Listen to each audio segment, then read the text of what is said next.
Hello friends. Did you know that nearly 80% of those who watch my videos aren't subscribed? If you enjoy the content, I'd truly appreciate it if you hit that subscribe button. It helps a lot. Also, don't forget to leave a like and share your thoughts in the comments. Your interaction not only supports the channel's growth, but also helps these stories reach more people. Thank you all for being here. By the way, where are you watching from? Let me know in the comments.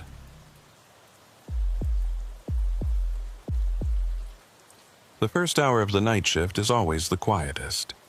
Fluorescent lights buzz overhead, their persistent electrical hum eventually blending into background noise. The air conditioning system cycles on and off at irregular intervals, and outside, the Nevada desert stretches endlessly. Dark, boundless, and utterly lifeless. I am Agent Rebecca Hartwell. I work at the Surveillance Coordination Center, 42 miles north of the FBI Las Vegas field office. Everyone at work just calls me Hartwell. First names aren't necessary because between 11 p.m. and 7 a.m., only 2 people are on duty at this facility. Me and technical support operator David Kane. Kane stays in the server room downstairs. I work upstairs, in front of 12 monitors. My job is quite simple. Monitor the data stream from 24 thermal cameras and 36 motion sensors deployed in the northwestern part of Nevada.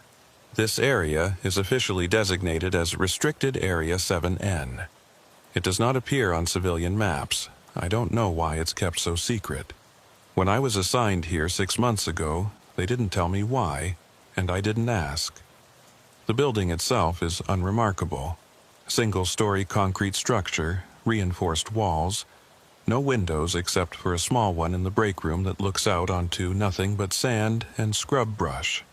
During the day, you can see heat waves rising from the desert floor. At night, there's just darkness pressing against the glass like something solid. I arrived at 10:47 p.m., 13 minutes early as always. Day shift operator, Agent Marcus Webb, was already gathering his things when I walked in. Webb's been doing this job for 3 years, longer than anyone else. He's efficient, doesn't talk much, which suits me fine. Quiet night, Webb said, not looking up from the log sheet he was finishing. His voice had that flat quality people develop when they've said the same words too many times. Any activity? I asked, setting my thermos down on the desk. Black coffee, no sugar. I'd need it. Nothing. Standard readings across all sectors. He signed the bottom of the log sheet and pushed it toward me. Equipment check at 2100 hours. Everything operational. Sector 4 camera had a brief flicker around 1930 but came back online immediately. I glanced at the monitors. 12 screens displaying various sections of the desert in thermal imaging. Shades of blue and purple dominated. Cold ground, cold air, cold rocks. Occasionally, a small bloom of orange or yellow would appear as a coyote or jackrabbit crossed a sensor field. Standard wildlife. Nothing unusual. Sector 4, I repeated, making a note. Which camera? North-facing, camera 14. Webb stood, grabbed his jacket from the back of his chair. Probably just a power fluctuation. Haven't had any issues since. He moved toward the door, then paused. It was unusual. Webb never paused. What? I asked. He stood there for a moment, his hand on the door frame, not quite looking back at me. You ever wonder what they're actually watching for out there? The question caught me off guard. In 6 months, Webb had never asked anything like that. He was all business, all procedure. I figure if they wanted us to know, they'd tell us, I said. Webb nodded slowly. Yeah, that's what I figured too. But he didn't sound convinced. Have a good shift, Hartwell. The door closed behind him with a heavy metallic click. The lock engaged automatically. I was alone now, except for Kane, somewhere in the basement with his servers and diagnostic equipment. I settled into the chair and began my routine. First, visual scan of all 12 monitors. Then, a check of the motion sensor grid displayed on the primary screen. All green indicators normal. I logged the time, 22:53 hours, and noted shift transition complete, no anomalies. The coffee was still hot. I poured a cup and let the steam warm my face. The AC was aggressive in here, keeping the equipment cool. The temperature stayed around 62 degrees year-round. I'd learned to dress in layers. At 23:11 hours, I ran my first equipment diagnostic. Each camera cycled through a brief test sequence.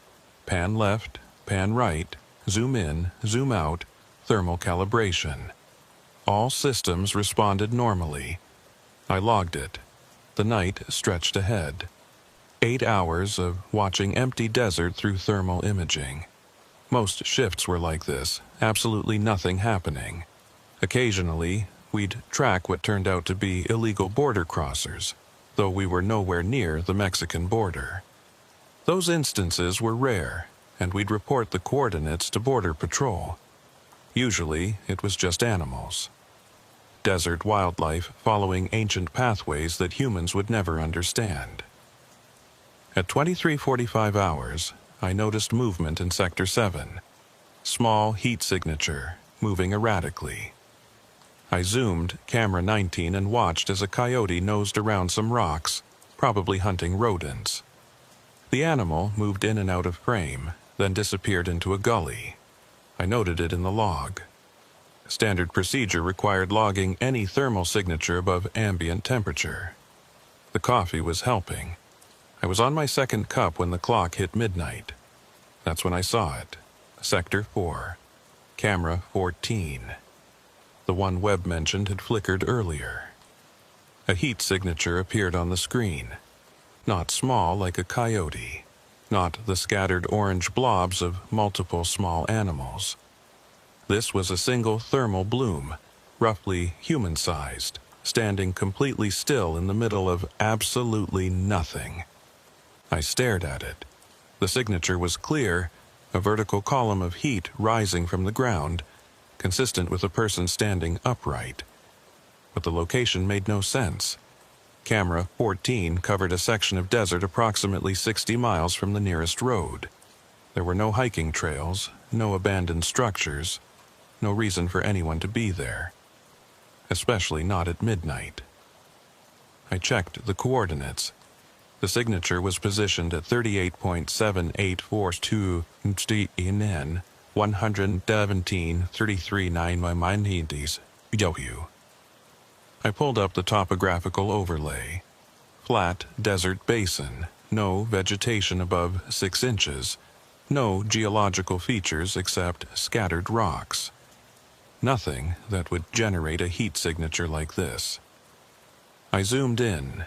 The thermal image sharpened. The heat signature remained constant, human-shaped, human-sized, not moving. The temperature differential was significant. Whatever this was, it was approximately 98 degrees, contrasting sharply with the 50-degree desert night. I reached for the phone to call Kane, then hesitated. Could be a malfunction. Camera 14 had flickered earlier. Maybe it was a ghost image, some kind of thermal echo in the sensor. I'd look foolish calling down to the server room for a glitch. Instead, I switched camera 14 to maximum zoom. The heat signature filled the screen now. Definitely human-shaped. 2 legs, a torso, what appeared to be arms at the sides. The head area showed slightly cooler than the core body temperature, which was consistent with actual human thermal patterns. But it wasn't moving, not even slightly. No shift in weight, no movement of arms, no turning of the head. Just standing there in the middle of nowhere, 60 miles from anything. I checked the timestamp. The signature had appeared at 0001 hours. 3 minutes ago. I pulled up the motion sensor grid for Sector 4. The nearest sensor was approximately 200 yards from the thermal signature's location. It showed no activation. Nothing had crossed its detection field. That didn't make sense. To reach that position, whatever this was would have had to cross multiple sensor fields, unless it had been there all along, somehow invisible to thermal imaging until now. But that was impossible. Our cameras ran continuous sweeps. If something warm-blooded had been standing there, we would have seen it during the last equipment check at 2311 hours. I rewound the footage from camera 14, played it back from 2300 hours. Empty desert. Purple and blue thermal imaging showing cold ground and colder air. A few small signatures that could have been rodents or snakes moving along the edges of frame. Normal. Then, at exactly 001 hours, the human-shaped signature simply appeared. Not walking into frame. Not gradually warming up. Just there, instantly, as if someone had flipped a switch. The coffee in my cup had gone cold. I hadn't noticed. I reached for the phone again, then stopped. Think this through, Hartwell. What exactly are you going to report? That a thermal camera is showing a heat signature in the middle of the desert? That's literally what these cameras are designed to detect.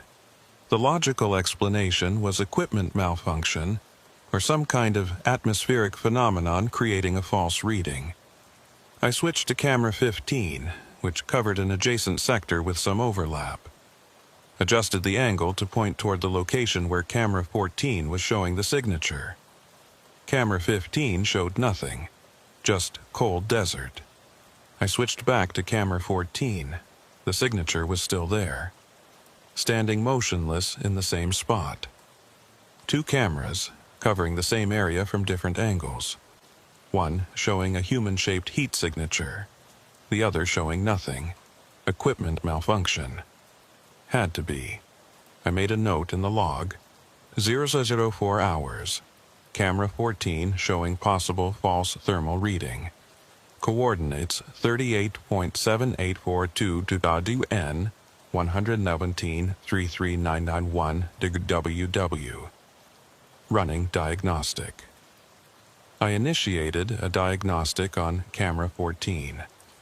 The system ran through its calibration sequence. Temperature sensor operational. Lens assembly. Operational. Thermal imaging processor. Operational. All green indicators. No errors detected. The diagnostic completed. I switched the feed back to live view. The signature was gone. I stared at the screen. Empty desert. Purple and blue gradients.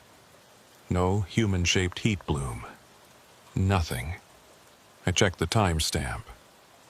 The signature had disappeared at 006 hours, exactly when I'd started the diagnostic sequence.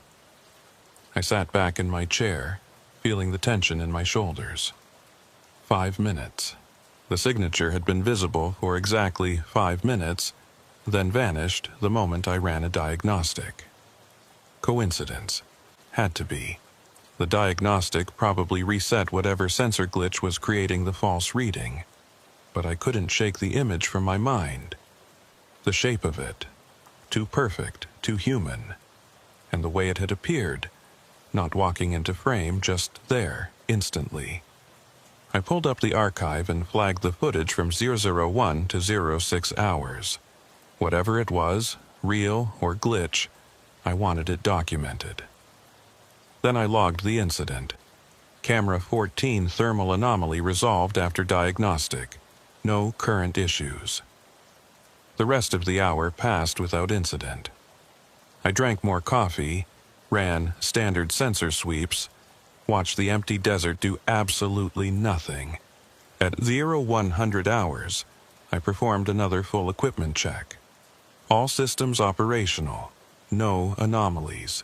At 0137 hours, I decided to review the archived footage one more time. Just to be sure. I pulled up camera 14, starting from 00 hours.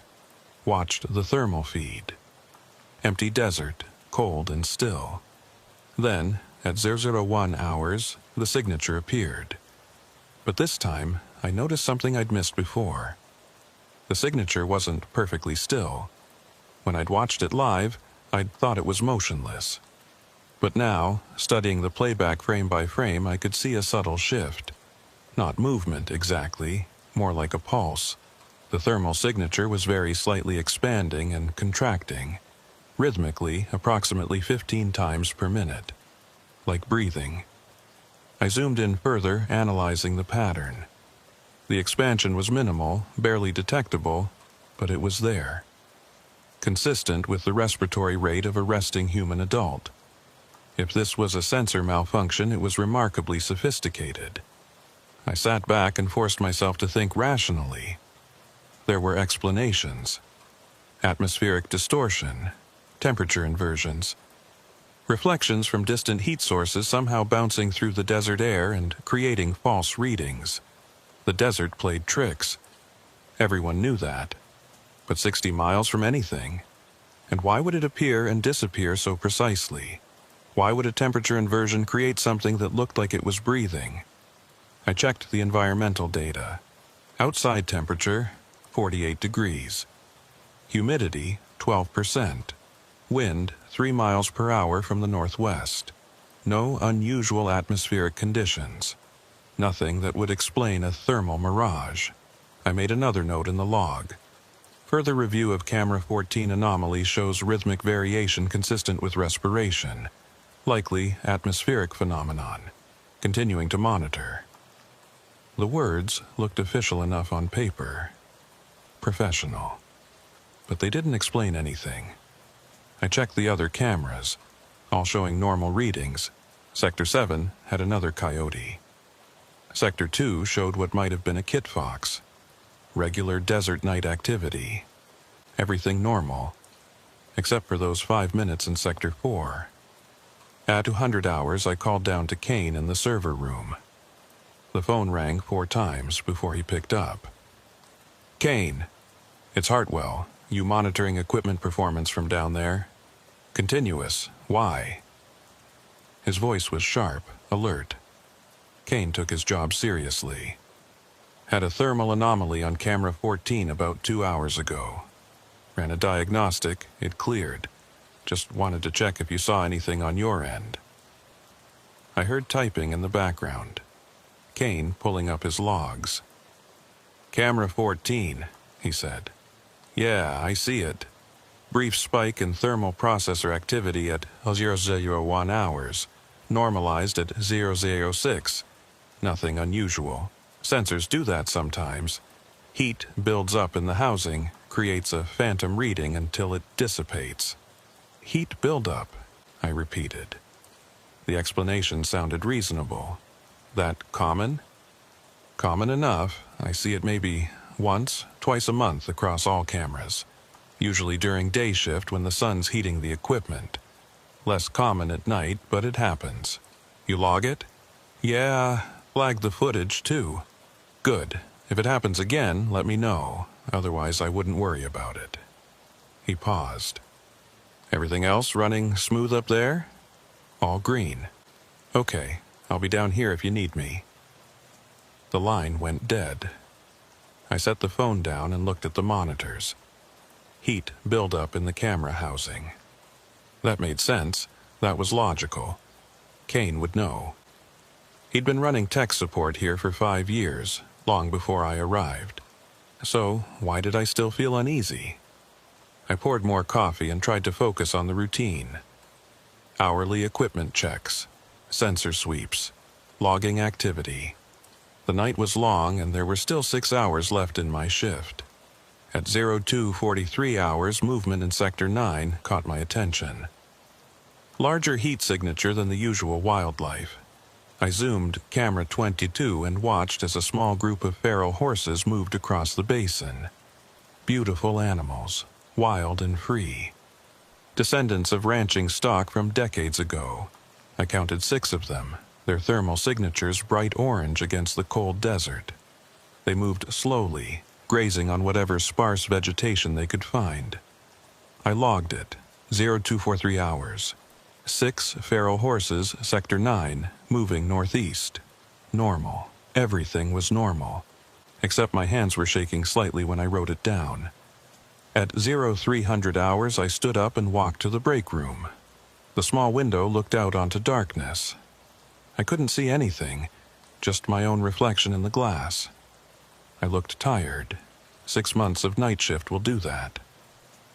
I made fresh coffee and ate a protein bar that tasted like cardboard. The break room was silent except for the hum of the refrigerator. On the wall, there was a calendar from 2019, never updated. Someone had circled a date in June with red marker. No notation, no explanation, just a circle. I went back to the monitors. At 3:18 hours, I pulled up the archived footage from camera 14 again. I don't know why. I shouldn't have. It was resolved. Kane had explained it. Heat buildup, phantom reading, move on. But I watched it anyway. 001 hours. The signature appears. Human-shaped, standing motionless except for that subtle breathing pattern. I let the footage play. Watched for the full 5 minutes. The signature just stood there, alone in the vast desert darkness, breathing. At 006 hours, it vanished. I rewound and watched again, and again. I must have watched that 5-minute sequence a dozen times, studying every frame, looking for what? I didn't know. On the 7th replay, I noticed something else. At 004 hours, 2 minutes before the signature disappeared, there was a subtle change. The heat pattern shifted slightly. Not the breathing pattern, that remained constant. This was different. The thermal image showed a brief intensification in the head region, as if whatever this was had turned to look directly at the camera. I zoomed in on those specific frames. The resolution wasn't high enough to show details, but the thermal shift was clear. The signature had turned, faced the camera, then, 2 minutes later, disappeared. My mouth was dry. I drank coffee, but it didn't help. Think rationally. Heat buildup in camera housing. Phantom reading. The apparent turning was just a fluctuation in the sensor error, nothing more. But it looked deliberate. It looked like something becoming aware it was being watched. I checked the time. 3:39 hours. Still over 3 hours left in my shift. I forced myself to look away from camera 14's archive and focus on the live feeds. All quiet, all normal. The desert slept. At 0400 hours, I ran another full equipment diagnostic. Every camera, every sensor, every system, all operational, all normal. At 0427 hours, I was logging routine activity when I heard it. A sound from somewhere in the building, below me. A metallic scraping like something being dragged across concrete. I froze, listening. The sound came again, definitely from downstairs, near the server room where Kane was working. I picked up the phone and called his extension. It rang, and rang, and rang, no answer. The scraping sound continued, rhythmic, deliberate. I called again. Still, no answer. Standard protocol was to never leave the monitoring station unmanned during shift. But Kane wasn't answering his phone, and that sound... I stood up, walked to the door, unlocked it. The hallway was empty. Fluorescent lights buzzed overhead. The scraping sound had stopped. "Kane?" I called out. My voice echoed off concrete walls. No response. I walked toward the stairs that led down to the server room. Each step seemed too loud in the silence. At the top of the stairs, I stopped and listened. Nothing. Just the ambient hum of building systems. "Kane, you down there?" Still nothing. I descended the stairs slowly. The server room door was at the end of a short hallway, partially open. Light spilled out into the corridor. I approached carefully. Looked through the gap. Kane was sitting at his workstation, headphones on, focused on 3 monitors displaying system diagnostics. He was typing something, completely absorbed in his work. I knocked on the door frame. He jumped slightly and turned around, pulling off his headphones. "Jesus, Hartwell, you scared me. You didn't answer your phone." He glanced at the desk phone. "Had the headphones on, didn't hear it. Everything okay?" I heard something, scraping sound. Thought it came from down here. Kane looked confused. "Scraping? I didn't hear anything. Probably the HVAC system. These old desert facilities, they make all kinds of noises. Expanding metal, contracting pipes, you know." I nodded. That made sense. Old building, temperature fluctuations, metal expanding and contracting. Logical. "Sorry to bother you," I said. "No problem. Better to check than ignore it." He smiled. "This place gets weird at night, doesn't it? All alone out here in the middle of nowhere." "Yeah," I said, "it does." I went back upstairs to the monitoring station. Everything was as I'd left it. 12 monitors showing thermal imaging of empty desert. All quiet. I sat down and checked the time. 0441 hours. I pulled up camera 14. The signature was back. Same location. Same coordinates. Standing in the exact same spot where it had appeared at 001 hours. My heart was pounding. I checked the timestamp. The signature had appeared at 0438 hours, while I was downstairs talking to Kane. I grabbed the phone and called down to the server room. "Kane, I need you to check camera 14 right now." "What's wrong?" "Just check it, please." I heard typing through the phone. A pause. "I'm showing normal readings," Kane said. "Thermal processor is operating within parameters, no errors. You're not seeing a heat signature at coordinates 38.7842 north, 1173391 west." More typing. Longer pause. "No," Kane said slowly. "I'm not seeing anything unusual." "What are you seeing?" I stared at the monitor. The human-shaped thermal signature stood motionless in the desert darkness. "It's there," I said. "Same signature as before, same location." "Hartwell, my systems aren't showing any anomaly. Are you sure you're not looking at archived footage?" I checked. Live feed. Current timestamp, 0444 hours. "It's live, Kane." "Okay, I'm going to run a remote diagnostic on camera 14. Stand by." I watched the monitor. The signature remained. Still. Silent. Alone in the vast desert. Then, as I watched, it moved. Not much. Just a slight tilt of the head area. Like before. Like it was turning to look at the camera, to look at me. "Kane, diagnostic running. Should take about 30 seconds. The signature took a step forward. A single step. Clear, deliberate movement. The heat pattern shifted, one leg extending, weight transferring, then settling again. Closer to the camera than before. "Kane, it's moving."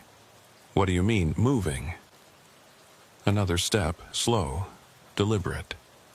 My hands gripped the edge of the desk. "It's walking toward the camera." "Hartwell, that's not possible. If something was actually there, the motion sensors would activate. I'm not seeing any sensor triggers." Another step.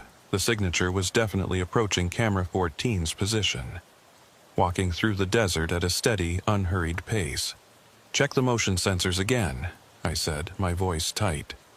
"I'm looking at them right now. All green. Nothing's moving through Sector 4. But something was. I could see it. Step by step, the thermal signature was getting closer. "Diagnostic complete," Kane said. "Everything checks out. Cameras functioning normally. Hartwell, are you feeling okay? You've been on night shift for 6 months straight. Sometimes the isolation, I know what I'm seeing." Another step. The signature was approximately 50 yards from the camera now. I could see more detail in the thermal image. The breathing pattern was still there, that rhythmic expansion and contraction. 15 breaths per minute. Human, normal. "I'm coming up," Kane said. The signature stopped walking. It stood there, motionless again, 50 yards from camera 14. The head area tilted slightly, as if listening. Then it turned away from the camera and looked toward the west, toward the facility where I sat, toward me. I heard Kane's footsteps on the stairs. He came into the monitoring room, walked over to my station and looked at the screens. "Which one?" he asked. I pointed at camera 14's monitor. Kane stared at it for a long moment. "I don't see anything, Hartwell. It's just empty desert." I looked at the screen. The signature was right there, clear as day, human-shaped, standing in the desert, looking toward us. "You don't see it?" My voice sounded strange even to me. "No, there's nothing there." Kane's voice was gentle now, concerned. "Hartwell, when's the last time you had a full night's sleep?" I couldn't answer. Couldn't look away from the monitor. The signature raised one arm, slowly, deliberately, and pointed directly at the camera, directly at me. "Kane, please tell me you see that." He put a hand on my shoulder. "I see empty desert, that's all. Maybe you should take a break. Go outside, get some air. I'll watch the monitors." "No." I shook my head. "No, I can't leave the station." "Hartwell, protocol says monitoring station must be manned at all times during shift." My words came out fast, mechanical. "I can't leave." Kane sighed. Okay, I'll stay up here with you for a while. We'll watch together." He pulled up a chair and sat next to me. We both stared at camera 14's monitor. The signature's arm was still raised, still pointing. "How long has this shift been?" Kane asked quietly. 6 months. That's a long time out here alone. The desert does things to people, the isolation, the darkness, the absolute emptiness of it all. Human brains aren't wired for this kind of solitude. "I'm fine. Are you?" I didn't answer. We sat in silence. The monitors glowed. The fluorescent lights buzzed. Outside, the Nevada desert stretched into infinite darkness. The signature slowly lowered its arm. Then it turned and walked away from the camera. Not hurrying, just walking. Step by step. Moving back toward the coordinates where it had first appeared. I watched it go. Watched until it reached that original position and stopped. And stood there, breathing. At 05:12 hours, Kane went back downstairs to the server room. Before he left, he suggested again that I should consider requesting a transfer. Maybe day shift. Maybe a different facility entirely. Somewhere with windows and other people around. I told him I'd think about it. But I wouldn't. Because I knew what would happen if I left. Someone else would sit in this chair. Someone else would watch these monitors. And when the signature appeared again, because I knew it would, they would see it too. Or they wouldn't. And I didn't know which possibility frightened me more. The rest of the shift passed in a blur. I logged routine activities, ran equipment checks, watched the thermal feeds. Everything normal. Except for camera 14. The signature remained in that spot for the rest of the night. Never moving. Just standing there in the absolute middle of nowhere, breathing slowly, alone in the dark. At 0647 hours, I started preparing the shift transition log for Agent Marcus Webb, who would arrive in 13 minutes to begin day shift. At 06:58 hours, the signature disappeared. One moment it was there. The next moment, gone. No walking away. No gradual fading. Just there, then not there. I noted it in the log. 0658 hours. Thermal anomaly resolved. Camera 14 functioning normally. Webb arrived at 0700 hours exactly. He set down his thermos and looked at the monitors. "How was it?" he asked. "Quiet," I said. He nodded and started reading through my log notes. When he reached the entry about camera 14, he paused. "Thermal anomaly," he read aloud. "Same camera that flickered yesterday." "Yeah. Did you see what I saw?" he asked quietly, not looking up from the log. My heart stopped. "What did you see?" Webb was silent for a moment. Then he said, "Heat buildup in the camera housing creates phantom readings sometimes. Kane explained it to me months ago." "Right, heat buildup." He signed the log and handed it to me. Our hands didn't quite meet. "Have a good day, Hartwell." I gathered my things and walked to the door. Paused, looked back at the monitors. All 12 screens showing empty desert and thermal imaging. Blues and purples, cold and still. "Webb? Yeah? You ever wonder what they're actually watching for out here?" He didn't answer for a long time. When he finally spoke, his voice was barely above a whisper. "Every single day." I left the facility and walked to my car in the pale, gray light of dawn. The desert stretched endlessly in all directions. Nothing but sand and scrub brush and rocks, empty, lifeless. Somewhere out there, 60 miles from anything, was a patch of ground with coordinates 38.78422 degrees N, 117.33991 degrees WW. I drove away and didn't look back. That was 6 years ago.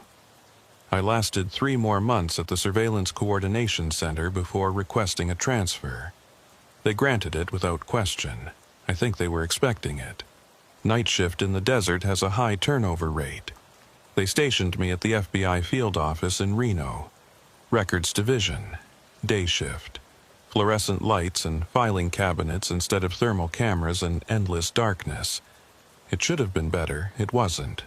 The transfer didn't erase what I'd seen. What I continued to see every time I closed my eyes. That human-shaped heat signature standing alone in the vast desert night. Breathing. Watching. Pointing at me. I threw myself into the work at Reno. Cataloging evidence. Organizing case files. Maintaining chains of custody. Paperwork. Endless, mind-numbing paperwork. It was exactly what I needed. Something concrete. Something real. Something that made sense. For 2 years, it worked. I convinced myself that Kane had been right. Isolation. Darkness. The human brain creating patterns where none existed. I'd been tired, stressed. The desert had played tricks on my mind. That's what I told myself. Then, on a Tuesday in October, I was assigned to reorganize the auxiliary archive in sublevel 2. The auxiliary archive was where old case files went to die. Records from closed investigations dating back to the 1980s. Everything had been scanned and digitized years ago, but bureau policy required maintaining physical copies. So they sat in boxes, in climate-controlled storage, gathering dust. Sublevel 2 was accessed through a service elevator at the end of the east corridor. The elevator was old, the kind with a metal gate that you had to close manually. It descended with a grinding mechanical whine that echoed in the shaft. The doors opened onto a concrete hallway lined with fluorescent lights. The ceiling was low. The air was cool and dry and smelled faintly of old paper and concrete dust. My footsteps echoed. The archive room was the third door on the left. Heavy steel door with a keycard reader. I swiped my access card and heard the magnetic lock disengage with a solid clunk. The room was larger than I expected. Maybe 40 feet by 60 feet. Metal shelving units arranged in neat rows, stretching from floor to ceiling. Thousands of cardboard file boxes, each labeled with case numbers and dates. Track lighting overhead cast harsh shadows between the rows. I was alone. That was normal. Archive reorganization was a one-person job. You'd work methodically, checking each box against the inventory database, making sure everything was properly cataloged. I set up my laptop on a small desk near the door and got started. The work was tedious but straightforward. Pull a box, check the label, verify against the database. Make notes of any discrepancies. Replace the box. Move to the next one, row by row, box by box. I'd been working for about 3 hours when I noticed something odd. A box in row 7, third shelf up. The label read, RZ7N, Surveillance Log, 1987 to 1992, classified. RZ7N, Restricted Zone 7N. The same designation as the area I'd monitored during my time at the Surveillance Coordination Center. I pulled the box down. It was heavier than expected. I carried it to the desk and opened it. Inside were dozens of logbooks, handwritten entries, dated, signed. Surveillance reports from agents monitoring Restricted Zone 7N. The logs started in March 1987 and ended in December 1992. I flipped through them. The entries were similar to the ones I'd written during my own shift. Equipment checks, sensor readings, wildlife sightings, routine activities. Then I found an entry from September 1987. The handwriting was neat, precise. Agent John Mercer's signature at the bottom. 0M Munson, hours, thermal anomaly, camera 14, sector 4. Heat signature consistent with adult human, coordinates 38.7842N, 117.391 W. Signature appeared instantaneously, no prior movement detected. Ran diagnostic. All systems operational. Signature present for 7 minutes, then disappeared. No motion sensor activation. Possible equipment malfunction. I read it again, then again, the same camera, the same coordinates, the exact same coordinates. In 1987, 20 years before my shift. My hands were shaking. I set the logbook down and looked through the others. October 1987. Agent Sarah Brennan. 0203 hours. Thermal signature returned. Camera 14. Same coordinates as previous report. Mercer, Septis at 87. Signature stationary for 12 minutes. Appeared to turn toward the camera at 0211 hours. Disappeared at 0215 hours. Requesting equipment replacement. November 1987. Agent Sarah Brennan again. Camera 14 replaced per request.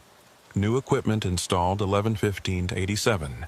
Thermal signature reappeared 11:23:87 at 0156 hours. Same coordinates. This is not equipment malfunction. Requesting clarification on monitoring protocols for RZ7N. I flipped forward. December 1987, January 1988. The entries continued. Different agents, same reports. The thermal signature appeared repeatedly throughout 1988. Always camera 14. Always the same coordinates, always between midnight and 0600 hours. Some agents noted that the signature seemed to move, to walk toward the camera. One agent, someone named Miller, wrote that it had raised its arm and pointed, just like I'd seen. In April 1989, Agent Miller's entries became more erratic. His handwriting changed.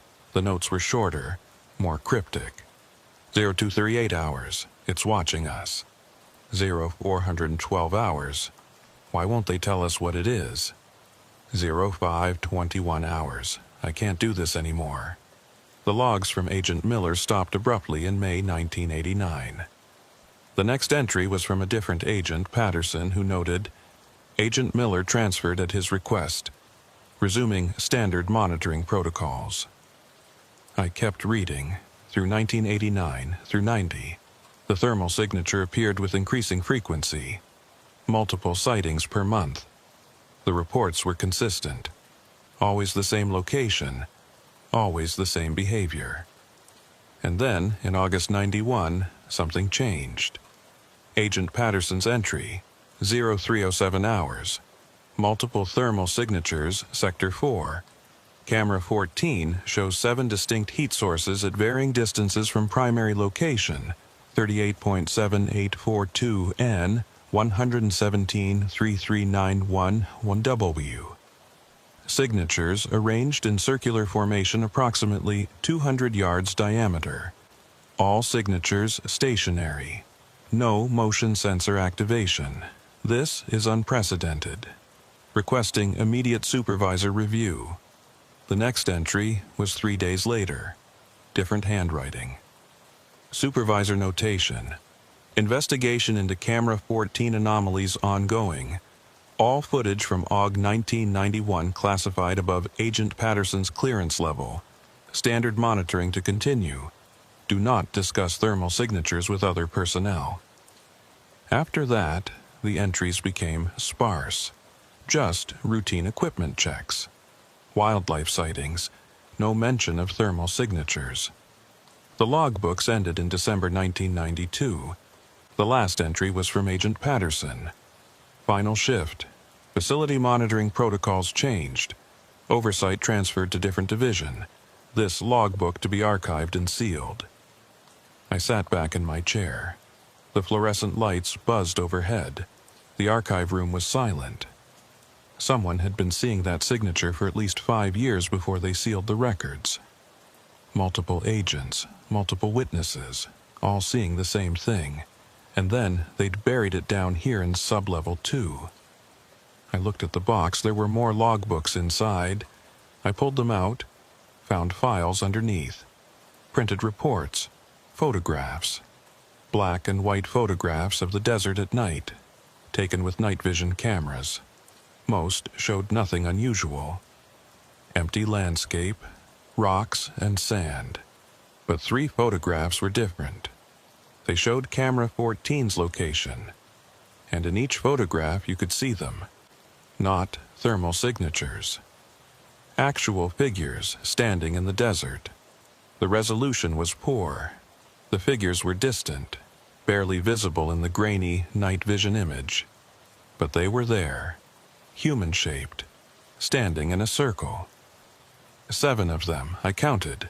7 figures arranged exactly as Agent Patterson had described in his August 1991 entry.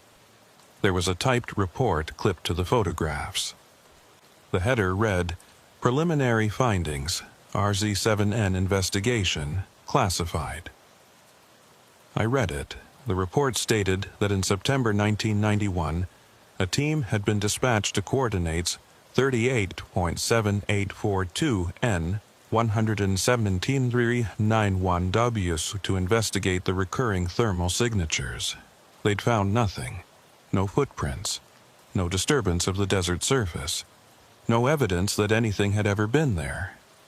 But they'd installed additional sensors, seismic monitors, atmospheric analyzers, radiation detectors. The sensors recorded anomalies, temperature fluctuations that didn't correspond to any known weather phenomenon, electromagnetic variations that couldn't be explained.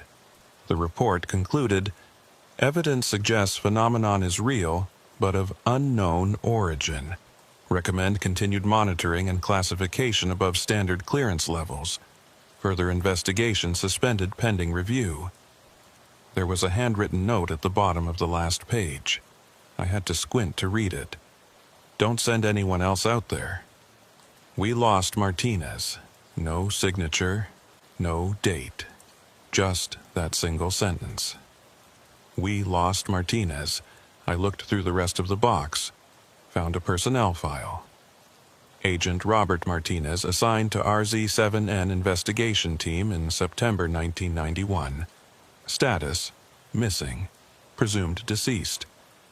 Body never recovered. The file contained a single photograph. Martinez in his FBI windbreaker standing next to a vehicle in the desert. Young guy, maybe 30. He was smiling. I put everything back in the box, carefully, exactly as I'd found it. Then I logged it in the database as verified and properly archived. I didn't tell anyone what I'd read. That night, I couldn't sleep. I kept seeing those photographs, 7 figures standing in the desert. And I kept thinking about Martinez. We lost Martinez. What did that mean? Had he disappeared while investigating the site? Had he gone out to those coordinates and never come back?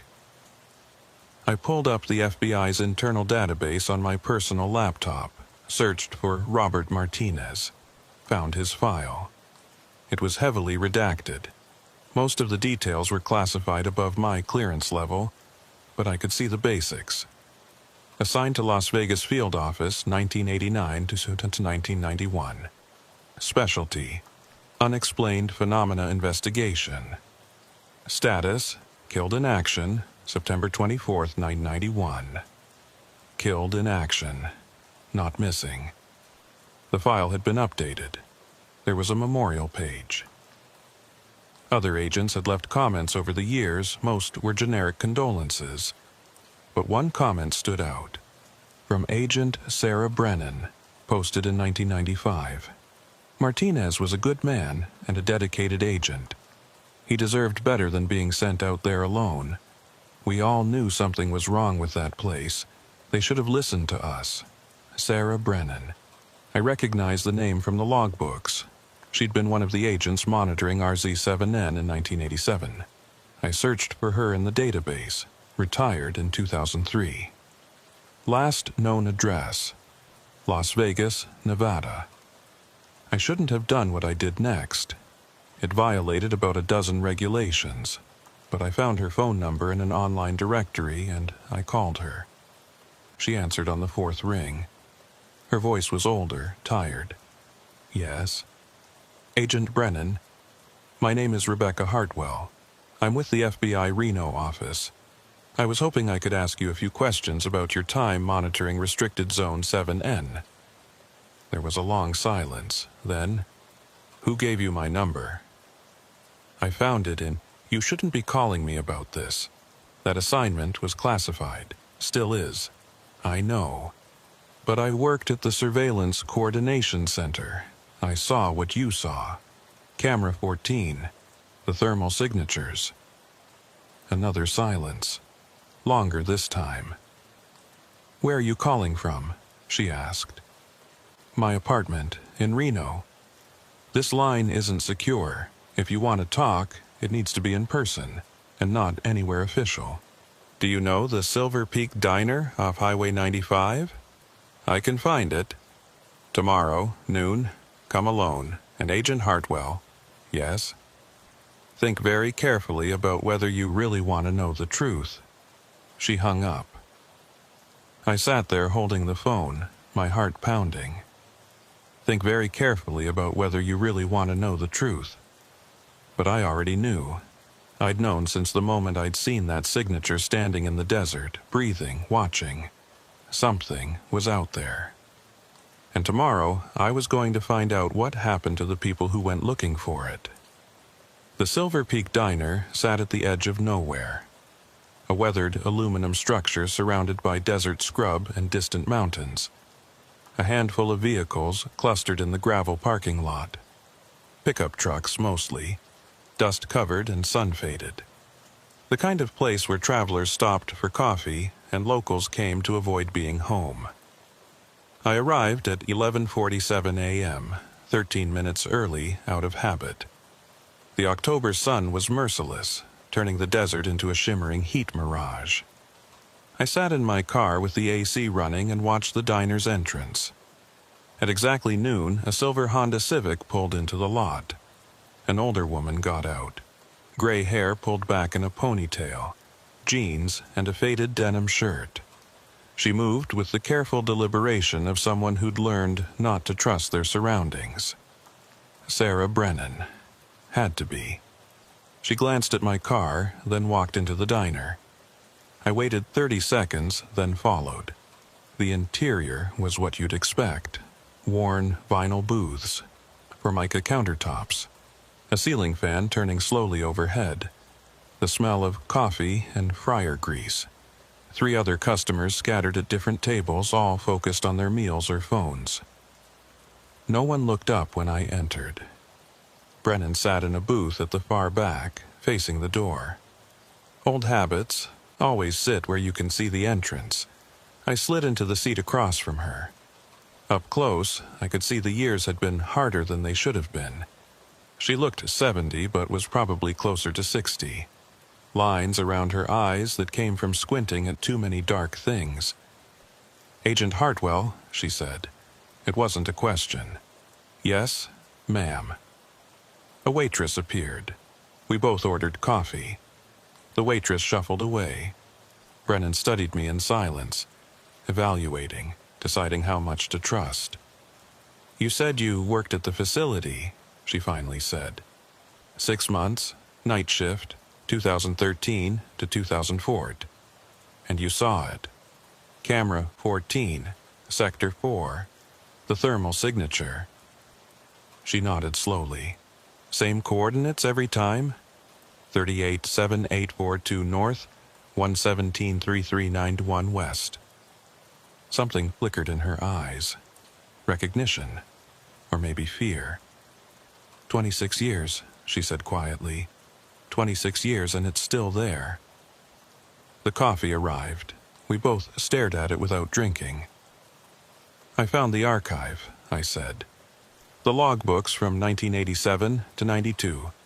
I read your entries, Agent Mercer's, Patterson's, all of them. You shouldn't have done that. Those files were sealed for a reason. I know, but I needed to understand. I needed to know I wasn't—" I stopped. "Crazy," Brennan finished. "You weren't, aren't, none of us were. Tell me what happened." She wrapped both hands around her coffee cup like she was trying to draw warmth from it, even though the diner was stifling. "It started in March 1987, she said. "I was 3 years out of Quantico. They assigned me to the Surveillance Coordination Center. Told me I'd be monitoring a restricted zone for potential illegal border activity. That was the cover story. Truth was, they'd been watching that area since the early 80s. Watching for what? They never told me. Just said to log anything unusual and report it immediately." She paused. First signature appeared on my 3rd shift. Camera 14, those exact coordinates. Stood there for 9 minutes. I reported it. Supervisor told me to note it and continue monitoring, so I did. "How often did it appear?" "At first, maybe once a week. Always between midnight and dawn, always the same spot, just standing there." She finally took a sip of coffee. "Agent Mercer and I compared notes. He'd seen it too. Different shifts, same signature. We started documenting everything. Tried to find patterns." "Did you?" "Lunar phases. It appeared more frequently during new moons and always on certain dates. March 19th, August 23rd, December 14th. We didn't know what the significance was, but those dates showed up repeatedly." I pulled out a small notebook. "Do you mind if I—" "No notes." Her voice was sharp. "Nothing written down, nothing digital. You want to remember this, you remember it in here." She tapped her forehead. I put the notebook away. "After about 6 months," Brennan continued, "they brought in a specialist, guy named Dr. Lawrence Chen, physicist, Stanford. He spent 2 weeks analyzing the thermal data, the electromagnetic readings, everything. Then he disappeared." "Disappeared?" "Transferred, reassigned, whatever you want to call it. I asked my supervisor about Chen's findings, got told it was above my clearance level and to drop it. But I saw Chen before he left. He looked scared, really scared. He told me one thing, don't ever go out there, don't even think about it. But someone did." Brennan's jaw tightened. "Martinez, September 1991. The signatures had started appearing in groups, 7 of them arranged in circles. Command decided they needed ground verification. Martinez volunteered." What happened to him? Official story? Vehicle accident? He drove out to the coordinates, his Jeep rolled in a gully. He died from his injuries. Body recovered 3 days later. And the unofficial story. She was quiet for a long time. When she spoke, her voice was barely audible. Patterson was monitoring the cameras that night. Martinez had a radio. He was supposed to check in every 15 minutes. First 2 check-ins were normal. Third check-in, Patterson said Martinez sounded wrong, confused. He said he'd reached the coordinates but couldn't see anything unusual. Just desert. But then he said, she stopped. What did he say? He said, "They're standing right in front of me. Why can't the camera see them?" Brennan's hands were shaking. Patterson told him to return to the vehicle immediately. Martinez didn't respond. Patterson called again. And again, nothing. Then, at 03:47 hours, Martinez's radio keyed on. Someone, or something, was breathing into the mic. Slow, deliberate breaths, 15 per minute. That sound continued for 7 minutes. Then the radio went dead. My mouth was dry. Did they send a recovery team? At first light, found Martinez's Jeep exactly where he'd said he was going. The vehicle was undamaged, no signs of a rollover, no blood, but Martinez was gone. They found him 2 days later, 60 miles away, in the opposite direction from the facility. Dead? Yes, but not from injuries. The autopsy report was classified, but Patterson saw it before they sealed it. Martinez died of dehydration and exposure, like he'd been walking through the desert for days. But that was impossible. He'd only been missing for 48 hours. And the condition of his body, Patterson said it looked like he'd aged 30 years. I felt cold despite the diner's heat. They shut down the investigation after that, Brennan said. Reclassified everything, new protocols. Anyone assigned to monitor RZ-7N was told the signatures were equipment glitches and to stop reporting them. I lasted 3 more months before I requested a transfer. Patterson held on for another year. Most agents quit within 6 months. But they kept monitoring the zone. Of course they did. Whatever's out there, someone high up thinks it's important enough to keep watching. They just stopped trying to investigate it. Do you know what it is? Brennan looked at me with eyes that had seen too much. No, and I don't want to know, neither should you. She leaned forward. Agent Hartwell, why did you really call me? What are you planning to do? I didn't answer right away. Out the window, the desert stretched endlessly. Somewhere out there, 60 miles from anything, was a specific patch of ground where something appeared in the darkness. Something that had been appearing for at least 26 years. Something that had killed Martinez. I need to understand, I said finally. I need to know what's real. It's real, trust me, and that should be enough to make you walk away. I can't. It's like it's waiting for something, all these years, just standing there, watching. Why? What does it want? Maybe it doesn't want anything. Maybe it's just there. Some things don't have explanations, Hartwell. Some things just are. Do you really believe that? She didn't answer. Instead, she pulled a folded piece of paper from her pocket and slid it across the table. I wrote down everything I remember. Dates, details, things I never put in the official reports. If you're really going to pursue this, you should have the full picture. She stood up. But understand something.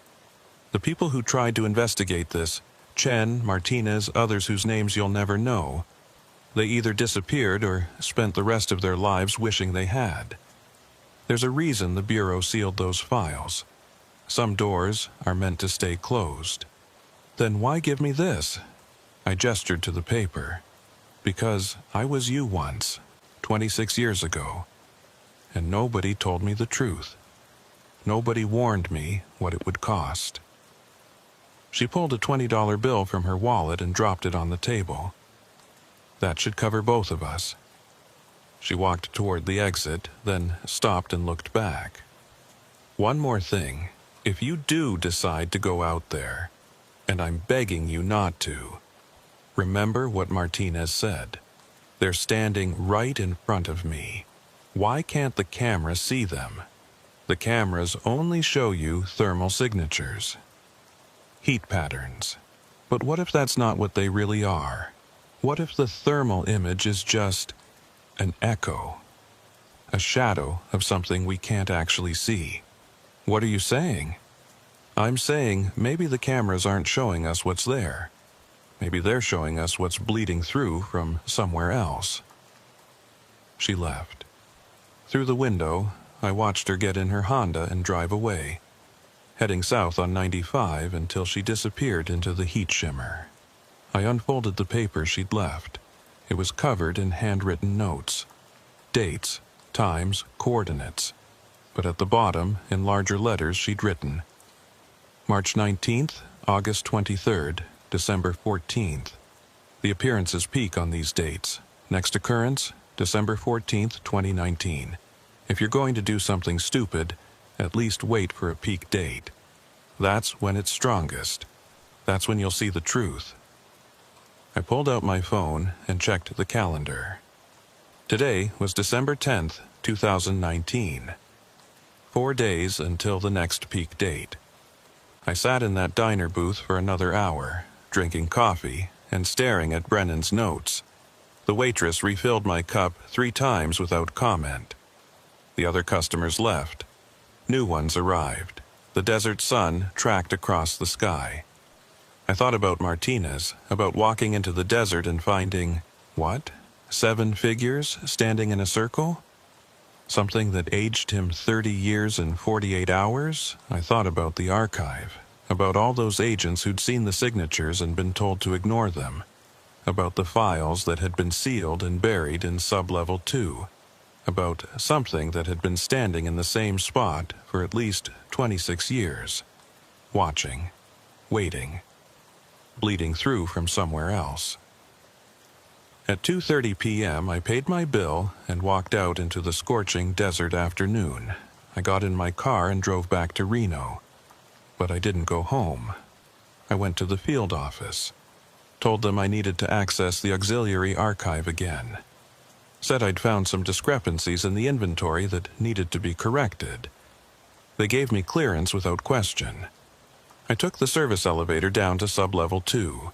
The archive room was exactly as I'd left it. Row upon row of file boxes. The RZ7N box was still in row 7, 3rd shelf up. I pulled it down and went through everything again. The log books, the photographs, the investigation report. I found what I was looking for in a file I'd overlooked before. Equipment requisition records from 1991. The investigation team had brought portable thermal imaging cameras, night vision scopes, and recording equipment. After Martinez's death, all that equipment had been logged as disposed of in the official records. But there was a handwritten note in the margin. Equipment relocated to Storage Unit 7, Building C, Las Vegas Field Office. Restricted access. Clearance Level 6+ required. I had Level 5 clearance, but I knew someone with Level 7. Back in my car, I made a call. Kane, it's Hartwell. I need a favor. Hartwell? Jesus, I haven't heard from you in years. How have you been? I need access to a restricted storage unit. Las Vegas Field Office. Building C, Unit 7.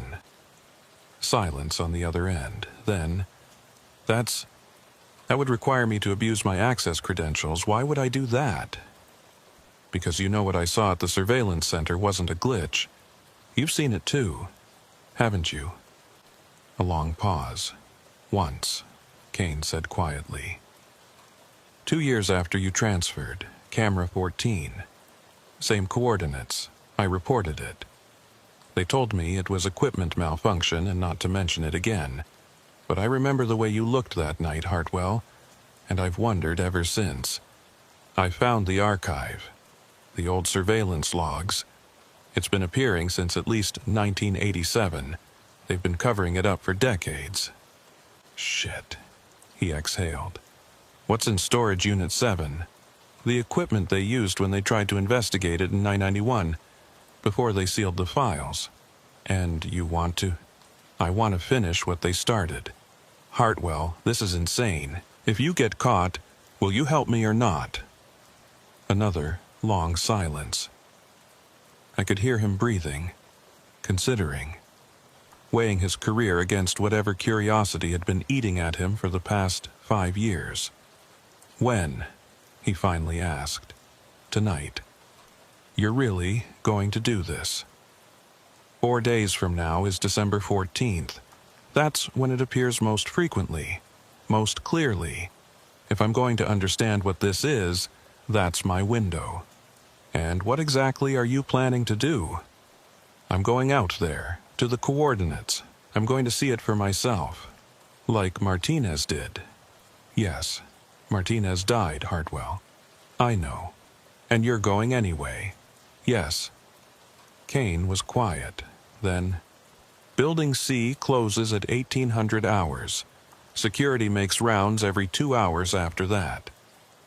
If you're there at 2000 hours, I can remotely disable the alarm on Unit 7 for exactly 10 minutes. That's all I can give you. That's enough.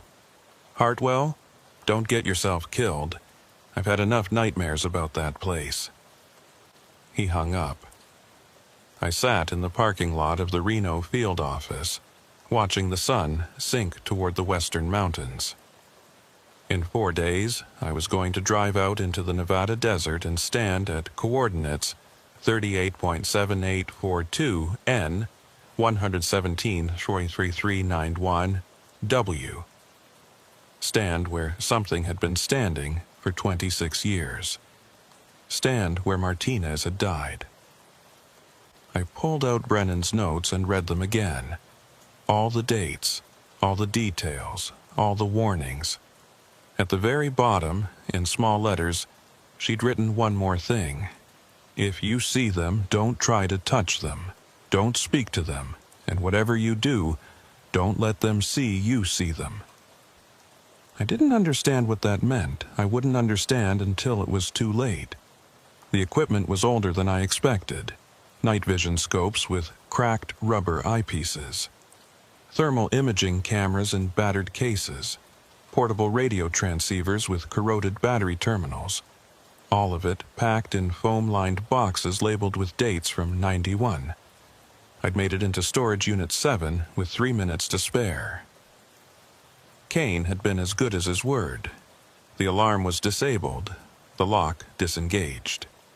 I'd loaded everything I could carry into 2 duffel bags and was back in my car before security made their 2000 hours rounds. Now, 3 days later, the equipment was spread across my apartment floor. I'd spent 72 hours testing every piece, replacing batteries, cleaning contacts, making sure it all still worked. Most of it did. The thermal camera was temperamental but functional. The night vision scopes were scratched but serviceable. The radio transceivers powered on, though I had no one to communicate with.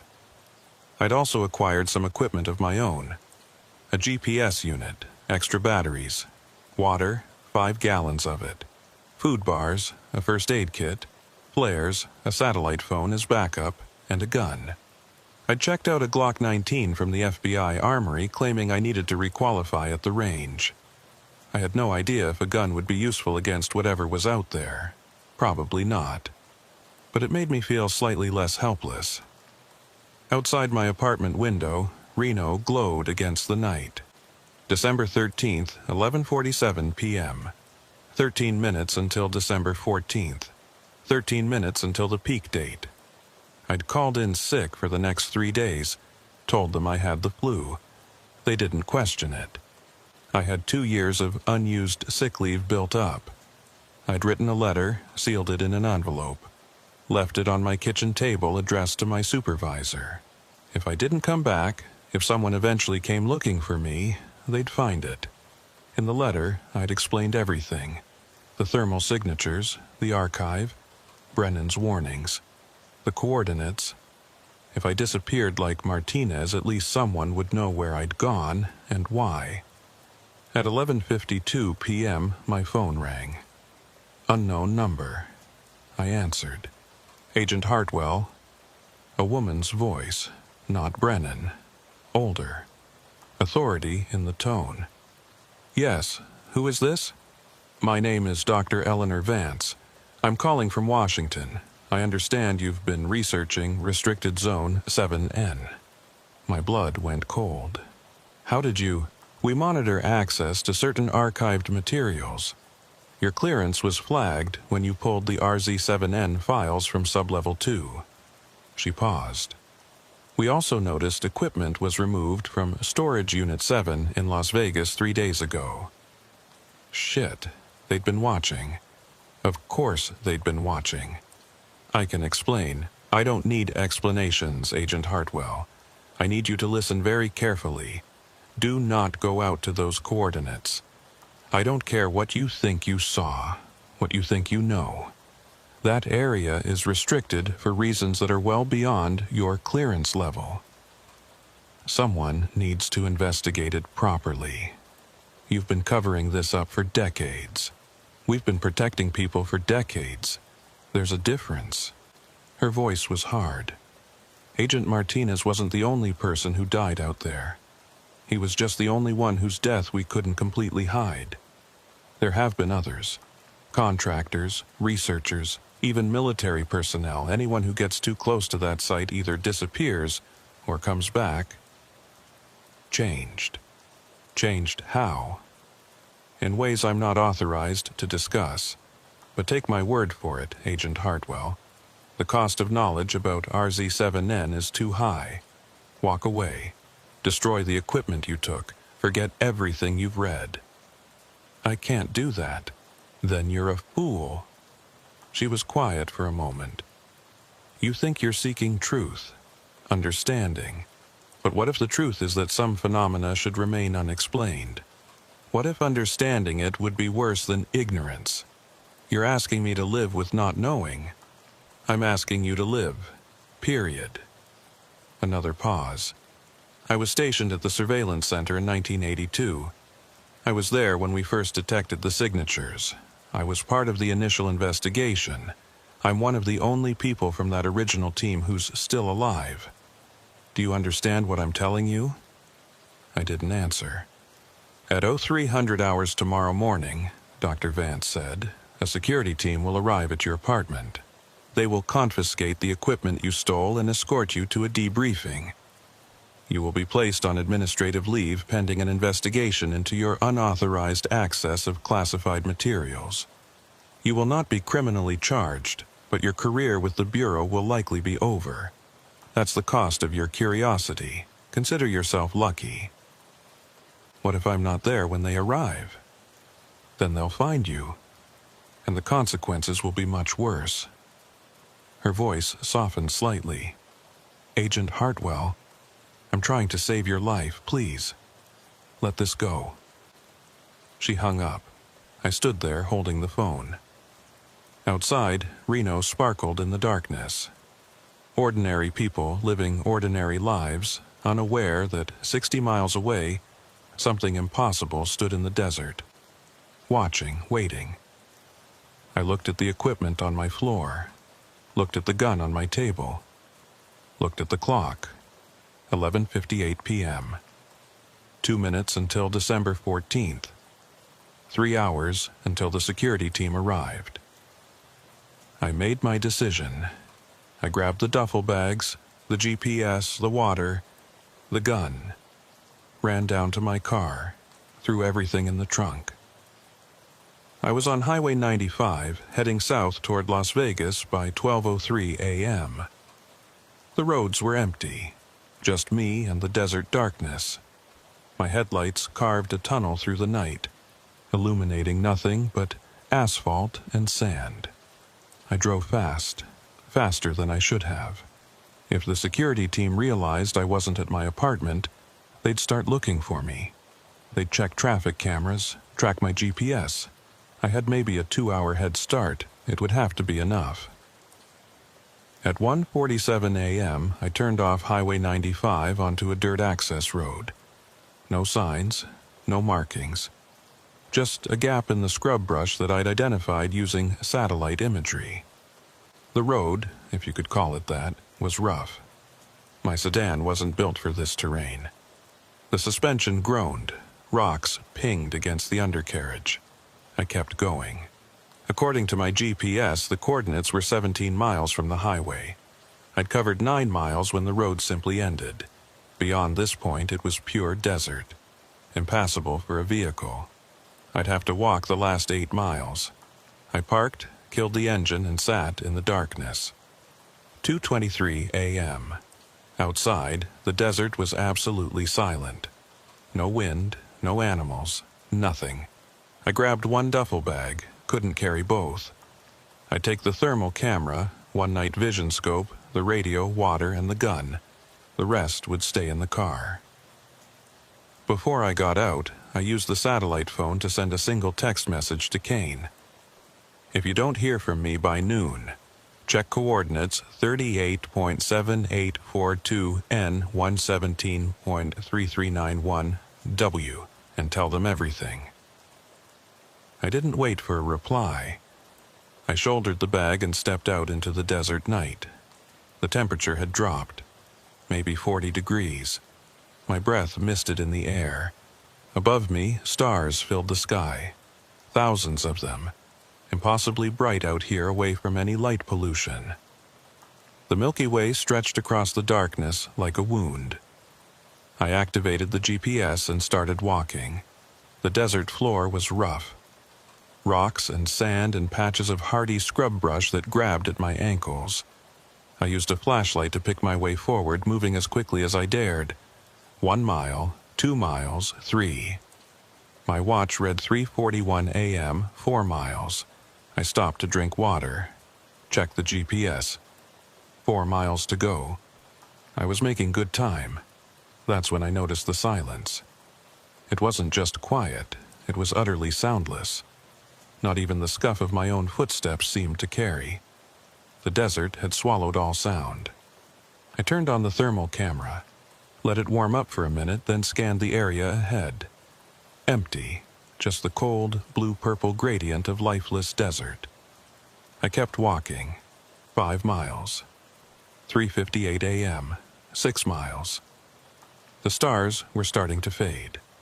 Dawn was still hours away, but something about the darkness felt different, thinner, like the night itself was growing transparent. 7 miles. 4:23 a.m. I stopped, checked the GPS, 1 mile to the coordinates. I pulled out the night vision scope, scanned the horizon. Nothing. Just desert stretching endlessly in all directions. I checked the thermal camera again. And there it was, a heat signature, human-shaped, standing motionless approximately half a mile ahead, exactly where it should be. My hands were shaking. I steadied the camera, zoomed in. The signature was clear, perfect. A vertical column of heat rising from the desert floor. The breathing pattern was visible, that slow, rhythmic expansion and contraction, 15 breaths per minute. I was close enough now that I should be able to see it with the naked eye. But when I looked up from the camera, there was nothing there. Just empty darkness. Brennan's words echoed in my mind.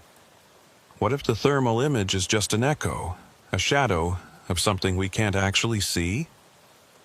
I kept walking. Slower now. Every sense alert. Half a mile became a quarter mile. Quarter mile became 800 feet. I stopped at 600 feet. Close enough to see clearly with the thermal camera. Not so close that I couldn't run if I needed to. I set up position behind a cluster of rocks. Unpacked the equipment. Thermal camera on a small tripod. Night vision scope. Radio. Gun within easy reach. I looked through the thermal camera. The signature stood perfectly still, same posture it always had on the surveillance feeds, upright, human proportioned, not moving except for that subtle breathing pattern. But now I was close enough to see details the surveillance center's cameras couldn't capture. The heat pattern wasn't uniform. There were variations. Cooler areas that could have been clothing. Warmer concentrations in the core and head regions. It looked exactly like a thermal image of a living person. I switched to the night vision scope. Nothing. Just empty desert. I looked with my naked eyes. Still nothing. But the thermal camera showed it standing right there, clear as day. My heart was hammering. I pulled out the radio, turned it on. Set it to the frequency Martinez had used in '91. I'd found it in the archive files. The radio crackled with static. I adjusted the squelch. And then I heard it. Breathing. Not from the radio. From the desert. From the direction of the coordinates. Slow. Measured. 15 breaths per minute. I grabbed the thermal camera. The signature was still there, still motionless. But as I watched, it moved. One step forward. The breathing sound grew louder. Another step. I looked through the night vision scope. Saw nothing. Looked with my eyes. Still nothing. But the thermal camera showed it walking toward me. Slowly, deliberately. And I could hear it breathing. I should have run. Every instinct screamed at me to run. But I was paralyzed, frozen, watching through the thermal camera as it approached. 200 feet. The breathing was definitely coming from that direction now. I could pinpoint it. But there was nothing there. Nothing visible. 100 feet. I could see the thermal signature so clearly now. Could see the rise and fall of what should have been a chest. Could see the heat variation that suggested arms, legs, a head. 75 feet. The breathing sound changed. Became aware. Like it knew I was there. 50 feet. My hand found the gun. I didn't even remember reaching for it. 25 feet. The thermal signature stopped. We stood there, me and this invisible thing, separated by 25 feet of desert darkness. The breathing sound stopped. Complete silence. I lowered the thermal camera, looked with my naked eyes at the space where the signature was standing. Empty. Nothing there. I raised the camera again. The signature had moved. It was now standing 15 feet away. I hadn't heard it move, hadn't seen it move. But it had closed the distance while I'd looked away, and it had changed position. It was no longer facing forward. It was facing me, looking directly at me. I remembered Brennan's final warning. Don't let them see you see them. Too late. The breathing sound returned, louder, closer, right in front of me. I could feel it, feel the displacement of air, feel warmth that had no source. Through the thermal camera, I watched as the signature raised one arm, reached toward me. The breathing grew faster, 20 breaths per minute, 30. The radio crackled to life. A voice came through the static, male, distorted, familiar. Why did you come here? I couldn't speak, couldn't move. The voice continued. We've been waiting for someone to see, to understand. But you don't understand, do you? What are you? I finally whispered. The radio crackled. The voice laughed. It wasn't a human laugh. We're what's left, what bleeds through. We're the space between here and nowhere. Through the thermal camera, I could see the signature was now inches away.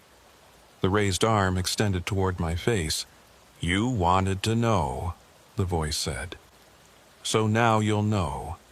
Now you'll see everything. The thermal signature touched me. I felt nothing, but the world changed. Suddenly, I could see them. Not just the one, All of them. 7 figures standing in a circle around me. Not human, not exactly. Their shapes were wrong. Proportions that didn't make sense. They flickered, like they couldn't quite maintain form in this reality. They were speaking. All of them. Their voices overlapped, creating a sound that wasn't sound, a frequency that bypassed my ears and went straight into my brain. See what we see. See where we are, see what you are. The desert was gone. I was standing in the same physical location, but I could see through it. Through the rock and sand, down into the earth, miles down. And there, buried deep beneath the Nevada desert, I saw it. A facility, vast, ancient, not built by human hands. And in that facility, something was waking up. The figures around me weren't ghosts, weren't aliens, weren't anything I had a name for. They were warnings, echoes of something that had tried to come through before. Shadows cast by a light that hadn't turned on yet. But it was turning on now. I could feel it. Feel the thing beneath the desert beginning to stir. Beginning to remember. Beginning to reach up toward the surface world. The figures spoke again. Their voices unified now. We tried to stop it. We failed. We're trapped between here and there, between is and was. We've been waiting for someone to come, someone to see, someone to warn. Warn who? I managed to ask. Everyone. No one. It doesn't matter. It's too late. It's been too late since they built the first camera, since they started watching. Every time someone watches, it gets stronger. Every time someone comes, it learns. It learned from us. It learned from Martinez.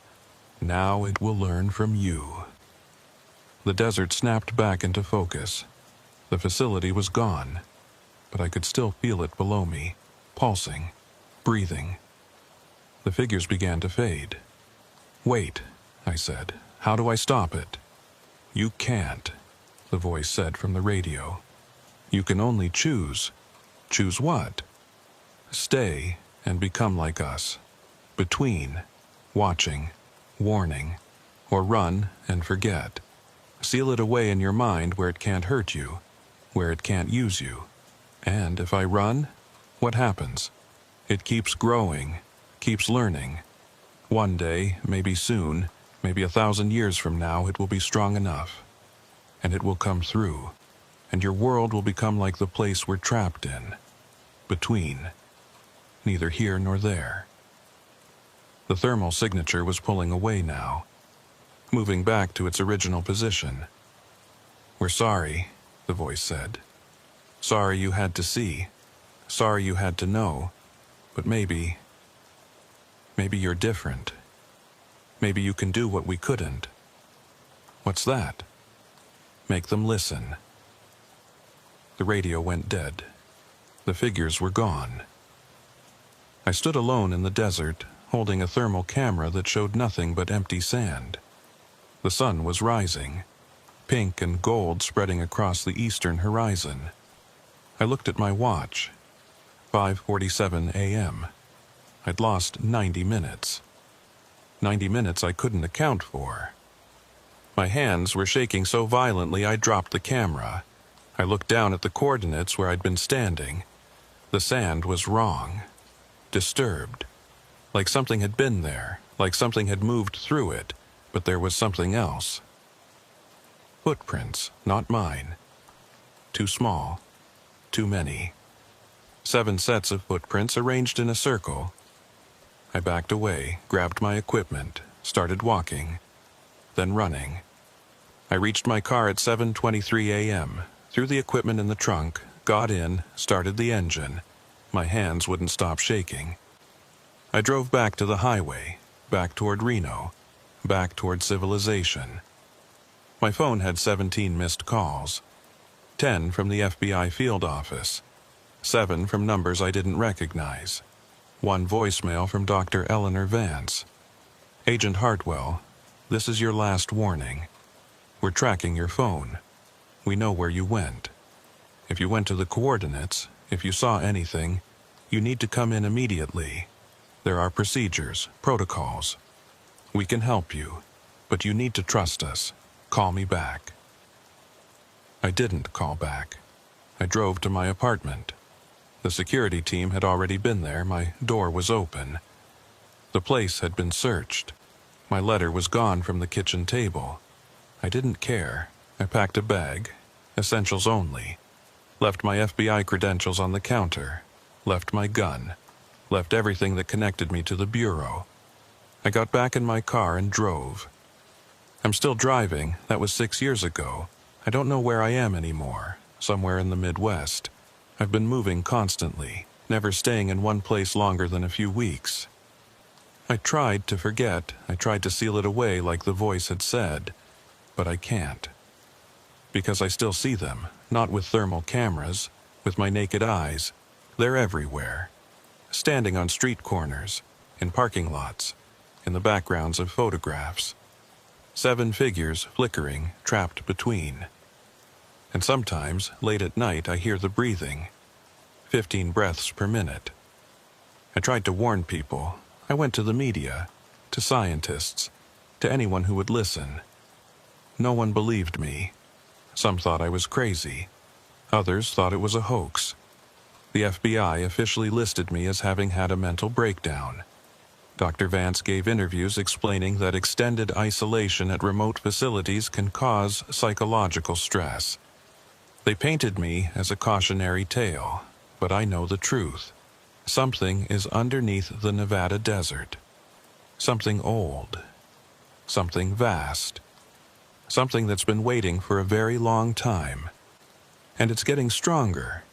I can feel it every day, like a pressure building, like something pressing against the thin membrane between this world and somewhere else. The cameras are still watching.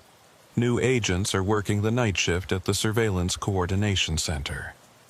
Seeing the thermal signatures, reporting them, being told they're glitches. Each time someone watches, it learns a little more. Each time someone goes to those coordinates, it grows a little stronger. Martinez was the first. I was the second. But I won't be the last. Eventually, someone else will find the archive. Someone else will read the logs. Someone else will decide they need to understand. And when they do, when they stand at coordinates 38.7842N, 117.3391W, and see what I saw, they'll have the same choice I had. Stay and become a warning. Or run and live with the knowledge. I chose to run, but I'm still there, part of me. Trapped in that moment when I could see through the desert, down into the impossible facility beneath. I still see it sometimes, late at night, when I close my eyes. The thing in the dark. Waiting. Growing. Learning. One day, it won't need cameras to watch us. It won't need us to come to it. It will be strong enough to come to us. And on that day, the 7 figures will finally be free from the space between, because we'll all be trapped there with them. I'm writing this in a motel room in Nebraska. Or maybe Kansas. I've lost track. Tomorrow, I'll move again. Keep running, keep trying to warn people who won't listen. But if you're reading this, if somehow this account finds its way to you, I need you to understand something. If you work for the FBI, if you're ever assigned to monitor Restricted Zone 7N, if you ever see a thermal signature at coordinates 38.7842N 117.3391W, don't investigate. Don't go there. Don't try to understand.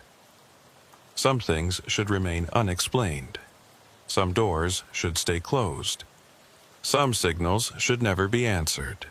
I answered, and now I'll spend the rest of my life listening to the breathing. 15 breaths per minute. Always 15. Even when I'm not near any cameras, even when there's nothing there, I still hear it, and I think it hears me too.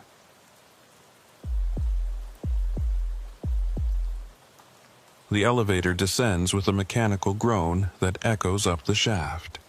15 seconds of darkness and the smell of old grease before the doors shutter open onto sublevel 3.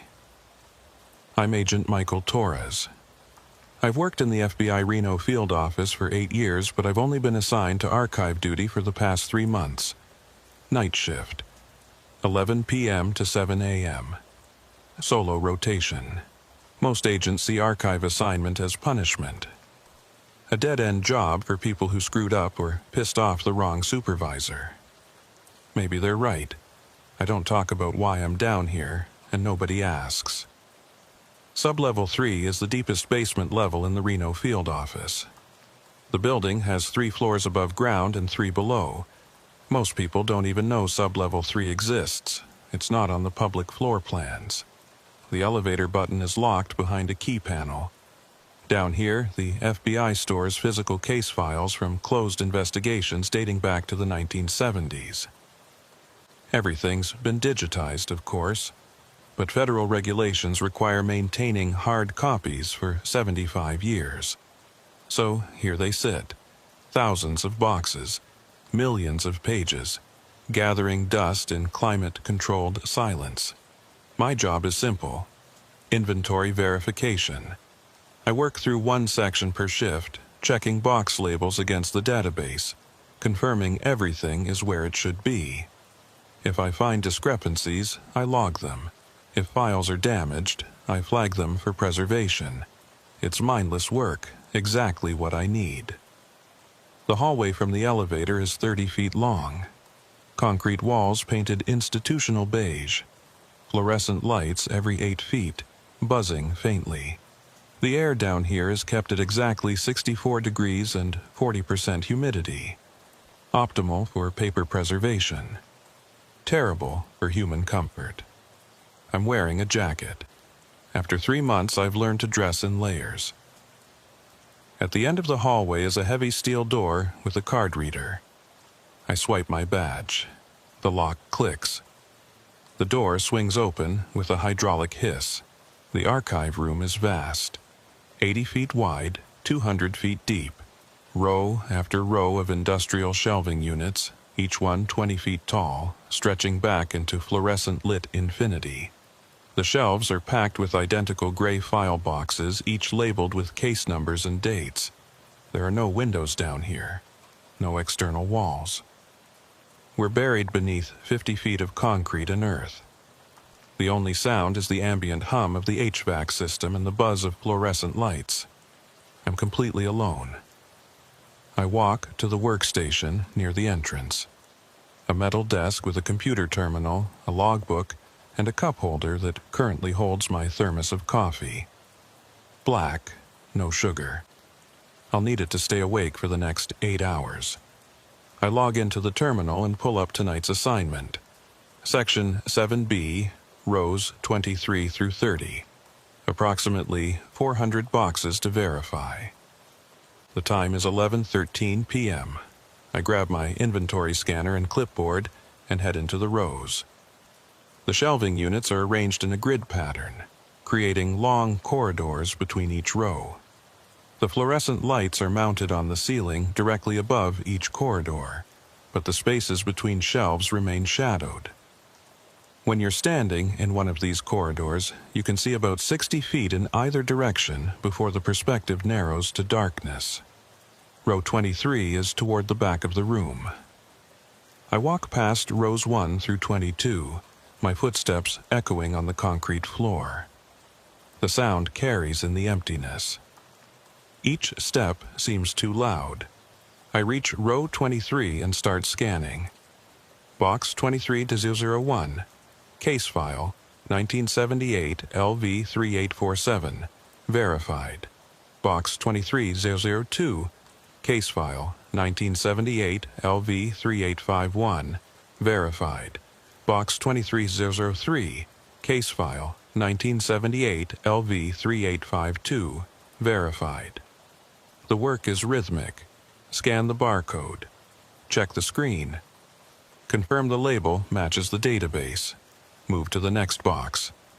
I can process about 50 boxes per hour if I stay focused.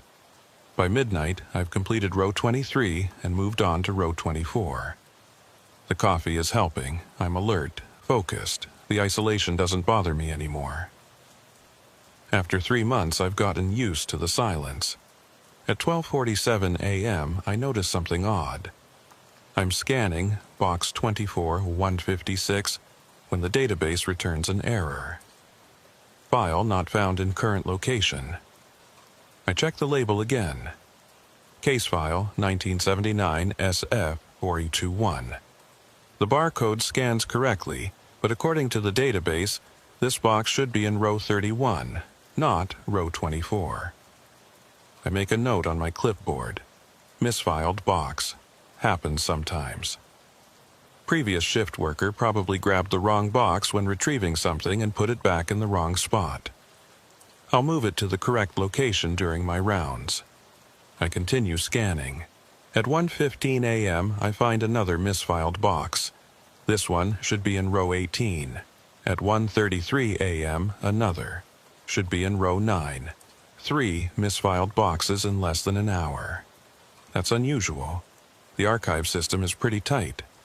Most shifts I might find 1 misfiled box, if that. I log all 3 in the discrepancy report and keep working. By 2 a.m., I've completed rows 24 and 25. I take a break, walking back to the workstation to refill my coffee and update the log. The archive room is exactly as I left it. Rows of shelves, boxes in perfect alignment. Silence. I sit at the desk and type up my progress notes. 3 misfiled boxes found and logged. Otherwise, no issues. I'll relocate them after I finish the full section scan. I drain my coffee cup and stand up to head back to row 26. That's when I hear it. A soft scraping sound, like cardboard sliding against metal. I stop, listen. The sound comes again. Definitely from inside the archive room. Somewhere among the rows. I walk slowly toward the sound. It seems to be coming from the left side of the room. Maybe row 10 or 11. I reach row 10 and look down the corridor between the shelves. Nothing. Just boxes lined up neatly on both sides. The scraping sound has stopped. I stand there for a moment listening. The HVAC hums. The lights buzz. Nothing else. Must have been the building settling. Old structures make noise, especially at night when the temperature drops and metal contracts. I go back to row 26 and continue scanning. At 2:34 a.m., I find another misfiled box. At 2:51 a.m., 2 more. At 3:08 a.m., 3 more. That's 9 misfiled boxes in total, all found in rows 23 through 26. All supposed to be in completely different sections of the archive. This isn't random. Something's wrong. I return to the workstation and pull up the access logs. According to the database, I'm the only person who's been in the archive room for the past 72 hours. The day shift worker before me logged out at 11:02 p.m. 3 days ago. Nobody else has swiped in since then. So, who's been moving these boxes? I look at the timestamps for when each misfiled box was last scanned in its correct location. The most recent was box 24-156, which was verified in row 31 exactly 6 days ago during regular inventory. 6 days ago, before I started my shift tonight. But it's in row 24 now. I sit back in my chair and think. There are a few possibilities. 1. The previous shift worker moved boxes and didn't log it properly. 2. There's a glitch in the database causing incorrect location data. 3. Someone accessed the archive room without swiping their badge, which shouldn't be possible given the security locks. None of these explanations feel right.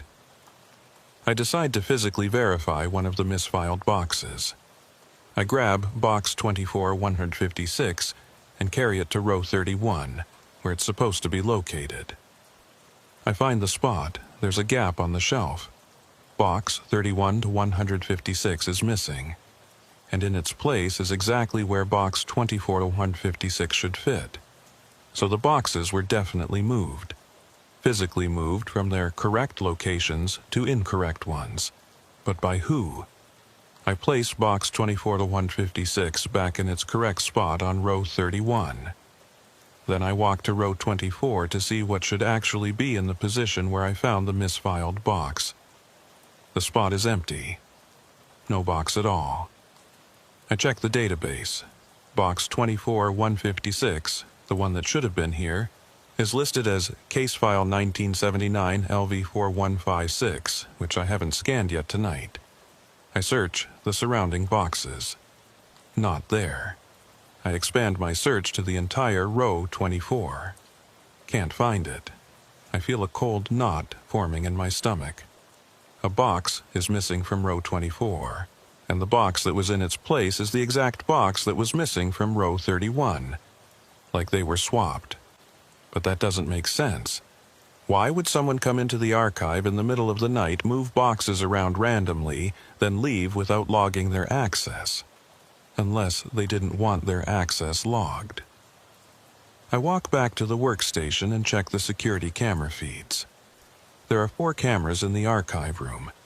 1 covering the entrance, 1 covering the workstation area, and 2 positioned to sweep the main floor space between the rows. I pull up tonight's footage starting from 11 p.m. when I arrived. The entrance camera shows me swiping in at 11:13 p.m. Nobody else enters after that. The timestamp is currently 3:41 a.m. Just me for the past 4.5 hours. I check the workstation camera. Shows me sitting at the desk, walking into the rows, coming back for coffee. Normal activity. No one else visible. I check the 2 floor cameras. The first one shows the left side of the room, covering rows 1 through 15. The second shows the right side, covering rows 16 through 30. I scroll through the footage, watch myself moving between the rows, scanning boxes, taking notes. At 2:47 a.m., I see something. In the background of the right side camera feed, in the far corner near row 30, there's movement. I pause the footage, rewind, watch it again. There, a shadow. Something moving between row 29 and row 30. I zoom in on that section of the frame. The resolution is grainy, but I can make out a shape. Human-sized. Moving slowly along the corridor between the shelves. But I was in row 26 at that time. I checked the timestamp. Yes, I'm clearly visible in row 26 scanning boxes. My back is to the camera, which means someone else was in the archive room. The shape moves out of frame. I fast forward, trying to spot it again. At 2:53 a.m., it reappears briefly in row 28, then disappears again. At 3:01 a.m., it's in row 24, right where I found the first misfiled box. I watch as the shape reaches up toward a shelf. The angle is wrong, and the resolution is too poor to see clearly, but it looks like it's moving a box. Then it walks away, out of frame. I scan through the rest of the footage. The shape doesn't reappear. My heart is pounding. I stand up and look out at the archive room. Rows of shelves stretching back into fluorescent-lit distance. Silent, still. Someone was in here with me, moving boxes while I was working in a different section. Someone who didn't swipe their badge to enter, which means they were already inside when I arrived. Which means they've been hiding in here for at least 4 hours. I reach for my phone to call security, then stop. If someone's hiding in here, calling security might spook them. They could destroy evidence or attack before help arrives. The response time from the security office on the ground floor is at least 5 minutes. Probably longer at this hour. I'm alone down here. The elevator is the only exit, and to reach it, I'd have to cross the entire archive room to get to the entrance. Whoever this is, they're somewhere in the rows, between me and the only way out. I sit back down slowly, try to think. Option 1. Run for the elevator. Risk whoever this is catching me before I can escape. Option 2. Confront them. But I'm not armed. Archive duty doesn't require carrying a weapon. Option 3. Call security and hope they arrive before anything happens. I pick up the desk phone, dial security. It rings once, twice, 3 times. No answer. I hang up and try again. Still no answer. That's wrong. Security desk is manned 24 hours. Someone should always answer. I try my cell phone instead. Dial the security extension. The call won't go through. No signal. I'm too deep underground. I'm truly alone. I set the phone down carefully and stand up. Listen. The HVAC hums. The fluorescent lights buzz. And underneath those sounds, very faintly, I hear something else. Breathing. Not my own. Someone else's. Slow and steady, coming from somewhere among the rows. I grab a heavy flashlight from the desk drawer. It's not much, but it's something. The weight of it in my hand is reassuring. I walk slowly toward the rows, toward the sound of breathing. It's coming from the right side of the room, somewhere around row 20 or 21. I move quietly, stepping carefully to minimize the echo of my footsteps. Row 18. Row 19. Row 20. The breathing is louder now. Definitely coming from row 21. I reach the entrance to the corridor and look down it. Empty. Just boxes on shelves receding into the distance, but the breathing continues. Close. Very close. I take a step into the corridor, another step. The breathing stops. Complete silence. I stand perfectly still, every muscle tense, flashlight raised. Nothing moves. Nothing makes a sound. Then, from behind me, I hear a voice. "You shouldn't be here." I spin around. There's a man standing in the main aisle between the rows. He's wearing dark clothing, pants, jacket, gloves. His face is partially hidden by shadows. "Who are you?" I demand, raising the flashlight like a weapon. "This is a restricted area. Identify yourself." The man doesn't move, doesn't speak, just stands there watching me. "I'm calling security," I say, even though I know the phone won't work. The man tilts his head slightly. "The security line doesn't work down here after midnight. You should know that." His voice is flat, emotionless, like he's stating a fact rather than making a threat. "How did you get in here?" I ask. "I didn't get in. I've always been here." "That doesn't make sense." The access logs show what they're programmed to show. They don't show everything. He takes a step toward me. "You're not supposed to find the boxes. You're supposed to verify them and move on. That's the job." "What are you talking about? What boxes?" "The ones that move. The ones that are never where they should be. The ones that have been moving for 30 years. Another step closer. "You're the first one who's actually noticed. The first one in a long time." My grip tightens on the flashlight. "I'm going to need you to leave now, or I'm reporting this." The man stops, looks at me with an expression I can't read. "You can't report what you don't understand. And you don't understand what this place is, what's really down here." He gestures at the rows of shelves. "These aren't just files. They're records, proof, evidence of things the Bureau wants buried. And some of those things, they don't stay buried." "You're not making sense. Who are you? Are you with the FBI?" He laughs. It's a hollow sound. "I was, a long time ago. Now I'm just maintenance, making sure things stay in order, or at least making sure people think they're in order." Maintenance doesn't have access to sub-level 3. Official maintenance doesn't. but someone has to keep track of the boxes that move on their own. Boxes don't move on their own, don't they? He points toward row 24. Then explain how you found 9 boxes in the wrong locations tonight. Explain how those boxes have been moving every night for decades. Explain how some of them end up in rows that don't exist in the database. I don't have an explanation. The man nods like he expected my silence. You'll see. Keep working, keep scanning. Eventually, you'll find one of the other boxes. The special ones. The ones that aren't supposed to exist at all. What are you talking about? The archive isn't just storage, Torres. It's containment. Some of these files, they're not just records of investigations. They're the investigations themselves, still active, still dangerous, still waiting. He turns and walks toward row 30.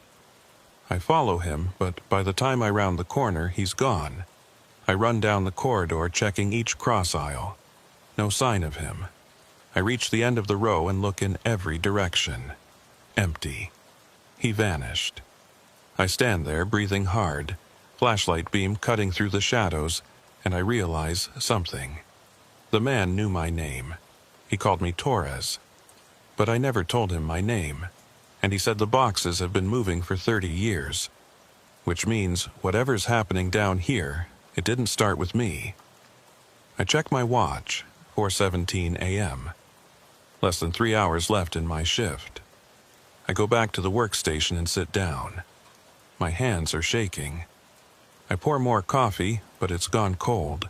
I pull up the database and search for any personnel records matching the description of the man I just saw. Dark clothing, older, possibly former FBI. There are hundreds of retired agents. Too many to narrow down without more information. I try a different search. Sub-Level 3 archive access logs, historical records, going back 30 years. The database churns for a moment, then returns results. Pages and pages of access logs, hundreds of names. Different shifts, different years. I start scrolling through them, looking for patterns. And I find one. Every few months, sometimes more frequently, there's a cluster of unusual activity. Multiple access entries logged in the same night, but from different badge IDs, like several people were entering and leaving the archive room repeatedly. But here's what's strange. The badge IDs don't correspond to any active personnel files. They're listed as deactivated or archived in the system. Dead badges. Credentials that should no longer work. Yet they're accessing Sub-Level 3. I find entries going back to 1989. The pattern repeats every few months, sometimes as many as 6 or 7 deactivated badges accessing the archive in a single night. And always between midnight and 5 a.m. I cross-reference the deactivated badge IDs with personnel records. The names that come up are all former FBI employees.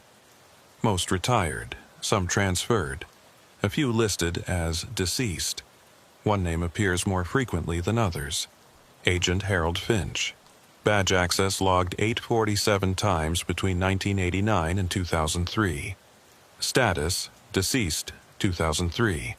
A dead man's badge has been used to access Sub-Level 3 hundreds of times over 14 years. I'm about to search for Harold Finch's personnel file when I hear it again. That scraping sound. Cardboard on metal. Louder this time. More deliberate. Coming from row 7. I stand up slowly, grab the flashlight, walk toward row 7. The sound continues. Rhythmic. Like someone systematically pulling boxes off a shelf and setting them down. I reach the row and look down the corridor. At the far end, about 50 feet away, I see boxes on the floor. 4 or 5 of them. Pulled from the shelf and stacked in the middle of the corridor. But there's no one there. No person. No movement. Just the boxes, sitting in a neat pile. The scraping sound stops. I walk slowly toward the boxes, flashlight beam steady on them.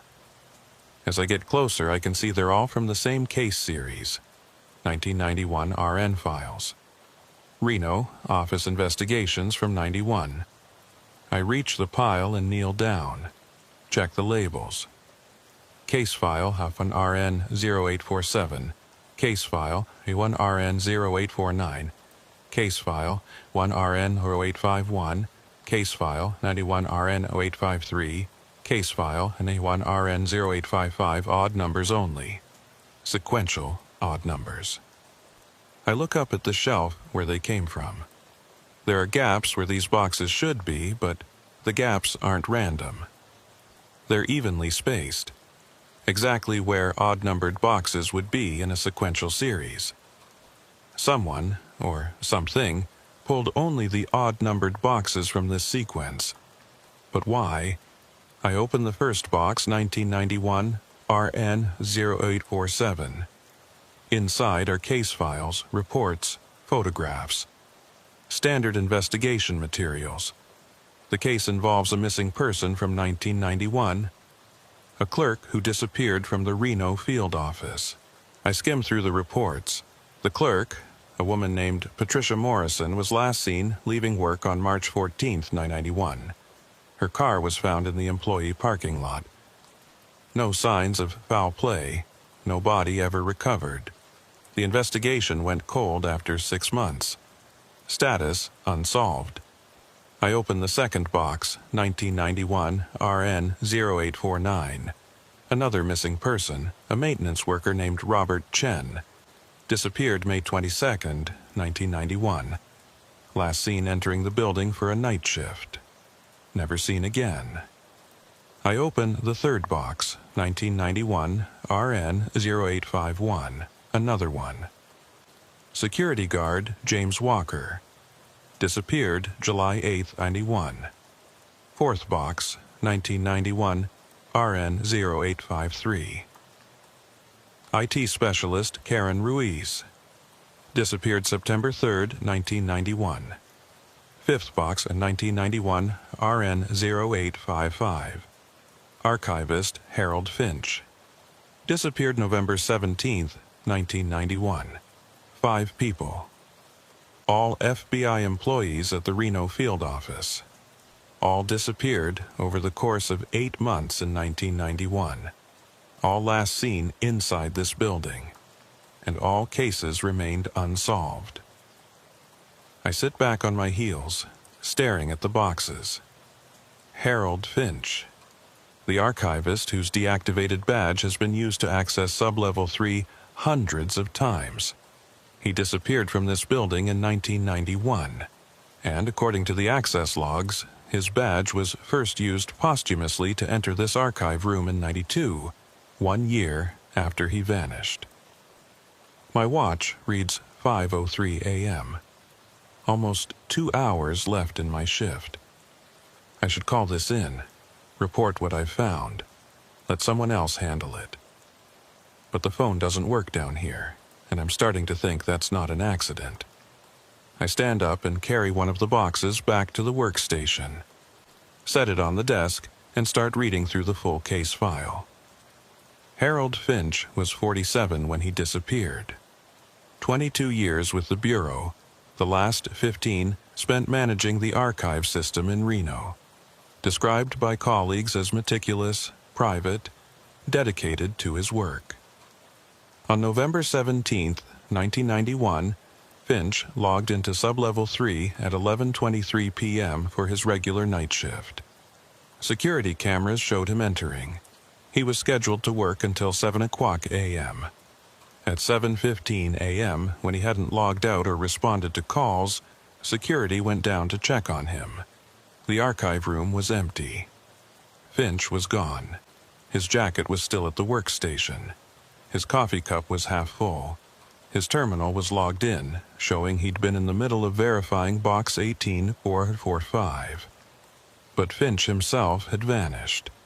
The building was locked down.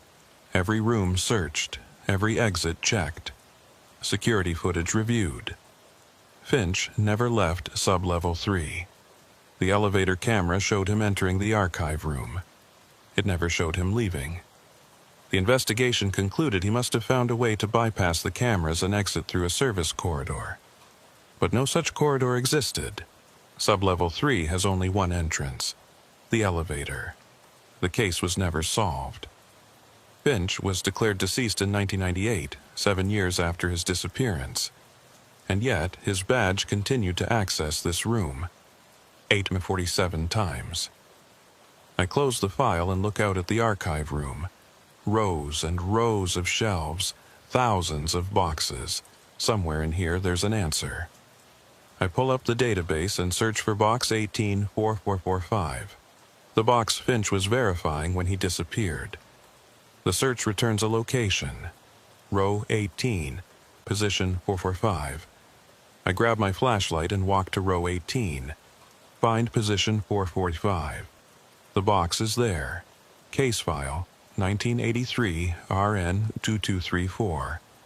Exactly where it should be. I pull it from the shelf and carry it back to the workstation. Inside the box, I find something that doesn't belong. Mixed in with the 1983 case files, there's a handwritten note. Recent. The paper isn't yellowed. The ink is fresh. The note reads, "They're still here. All of them. We never left. We're in the spaces between the boxes, in the gaps between the files, in the moments when you're not looking. The archive keeps us. We keep the archive. Don't look for us. Don't try to understand. Just do your job and leave when your shift ends. That's how you stay safe. H.F. Harold Finch." The note is dated 3 days ago, the day before I started my current shift rotation. My hands are shaking as I set the note down. A dead man left me a message 3 days ago. I hear footsteps behind me. I turn around. Harold Finch is standing there. I know it's him because his face matches the photograph in his personnel file. Same gray hair, same wire-rimmed glasses, same FBI windbreaker. Except he looks exactly as he did in 991. He hasn't aged a day. "You found the boxes," he says. His voice is hollow, distant, like it's coming from far away. I can't speak, can't move. "I tried to warn you," Finch continues. "The note. I left it where you'd find it. But you kept looking. You found the others. Patricia, Robert, James, Karen, all of us. You're dead," I managed to say. "You've been dead for 30 years. Have I?" He looks down at himself, as if checking. I suppose that's technically true, but death doesn't work the same way down here. The archive doesn't let us leave. That's impossible. Is it? You've seen the boxes move. You've seen the access logs. You've seen me. He steps closer. The archive is alive, Torres. It's been alive since they built it in 1979. It's not just a storage facility. It's something else. Something that feeds on information, on secrets, on people who spend too much time down here. That doesn't make sense. It doesn't have to make sense, it just is. Finch gestures at the rows of shelves. Every box contains a case, a story, lives interrupted, crimes unsolved, secrets buried, all that energy, all that unresolved narrative. It accumulates, it creates something, and what it creates is hungry. For what? For more stories, more secrets, more people to add to its collection. He pauses. That's what happened to us. Patricia, Robert, James, Karen, me. We spent too long down here, became part of the archive. Now we maintain it. Keep it organized, make sure the boxes are in the right places. But the boxes are moving. That's why I'm finding them in the wrong locations. They move because we move them. We're trying to tell you something. Trying to warn you before it's too late. Warn me about what? Finch looks at me with the eyes that are both sad and terrifying. You've been down here for 3 months. 3 months of 8-hour shifts, 5 nights a week. That's over 400 hours in the archive. Do you know what happens when you cross 500 hours? I shake my head. You become part of it, permanently. You join us, maintaining the files, moving the boxes, leaving warnings that nobody ever heeds. He steps closer. How many hours do you have left before you hit 500? I do the math in my head. 3 months, 5 nights a week, 8 hours per shift, approximately 480 hours, 20 hours short of 500, which means I have 2.5 more shifts. After that, you have tonight and 2 more shifts, Finch confirms. Then the archive takes you, just like it took us. I'll quit. I'll request a transfer. I'll never come back down here. You can try. Others have tried. But the archive has ways of bringing people back. Mandatory overtime. Emergency call-ins. Suddenly, you're needed for 1 more shift, then another. And before you know it, you've crossed the threshold. There has to be a way to break the pattern. There is. Finch points toward the rows. Box 31, 1991. It contains the original blueprints for Sublevel 3, the ones that show what this place really is. Find that box, read what's inside, then you'll understand. And maybe if you're smart, you'll know how to escape. Where is it? That's the problem. Box 31, 1991 isn't listed in the database. It moves, constantly. We've been moving it for 30 years trying to keep it away from people like you. Because once you read what's in that box, the archive knows, and it will do everything it can to keep you here. Then why are you telling me about it? Finch looks at me for a long moment.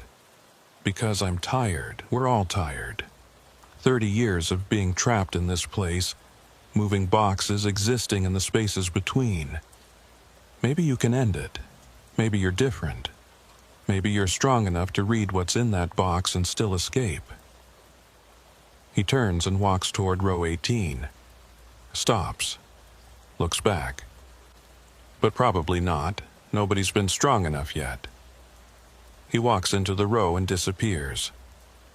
I stand there alone in the archive room, my heart pounding. Box 31, 1991. The key to understanding this place. The key to escaping it. But it moves, and finding it means the archive will know. I check my watch, 5:52 a.m. Just over an hour left in my shift. I have a choice. I can finish my shift, go home, request a transfer tomorrow, and hope I never have to come back down here. Or I can search for Box 31, 1991 and learn the truth. I look out at the rows of shelves, thousands of boxes. Any one of them could be the one I'm looking for. The fluorescent lights flicker briefly. The temperature drops a few degrees. And somewhere in the distance I hear that scraping sound again. Cardboard on metal. Boxes moving. The archive is awake. And it knows I'm looking. I don't go home when my shift ends at 7 o'clock a.m. I log out at the workstation, gather my things, and take the elevator up to the ground floor. Security guard at the front desk nods at me. Same guy who's been there every morning. He doesn't notice anything unusual. I walk to my car in the parking garage. Sit there for 30 minutes, staring at the concrete wall, trying to process everything that happened. Harold Finch, Patricia Morrison, Robert Chen, James Walker, Karen Ruiz. 5 people who disappeared into Sublevel 3 and never came back. 5 people who are still down there, existing in some impossible state between life and death. Maintaining the archive. Moving boxes. Warning people like me. I should drive away, request an immediate transfer, never set foot in that building again. But I don't, because I need to know if what Finch told me is true. I need to find Box 31, 1991. I go home, shower, eat, try to sleep. I can't. Every time I close my eyes, I see those rows of shelves stretching back into fluorescent-lit infinity. I hear that scraping sound. I see Finch standing in the corridor, looking exactly as he did 30 years ago, telling me I have 20 hours before the archive takes me.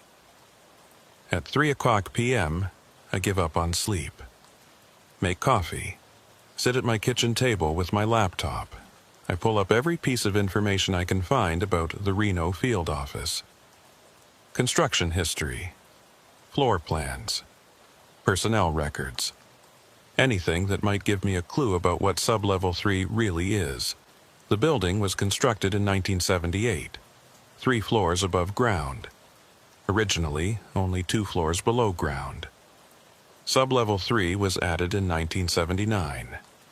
Classified construction project. No public records. Even the architectural plans are sealed. The official story is that Sublevel 3 was built to house sensitive case files requiring enhanced security and climate control. But the timing bothers me. 1979. Right around the time when several federal agencies were conducting classified research into what? I can't find specifics. The projects are redacted or missing from public databases. I search for FBI 1979 Classified Research Nevada and get pages of conspiracy theory websites. Most of it is garbage, but buried in the noise, I find a reference to something called Project Archive. It was a joint research initiative between the FBI and DoD, allegedly focused on information containment and preservation beyond traditional methodologies, whatever that means. The project was shut down in 1982, all records sealed. The researchers involved either retired early or transferred to other agencies. One name keeps appearing in the fragmented documents I can find. Dr. Eleanor Marsh, cognitive scientist and information theorist. I search for her. Find an obituary from 2015. Dr. Marsh died at age 89 in a nursing home in Virginia. The obituary mentions she had a long career in federal research but doesn't specify what kind. I keep digging. In an archived newspaper article from 1981, I find a brief mention.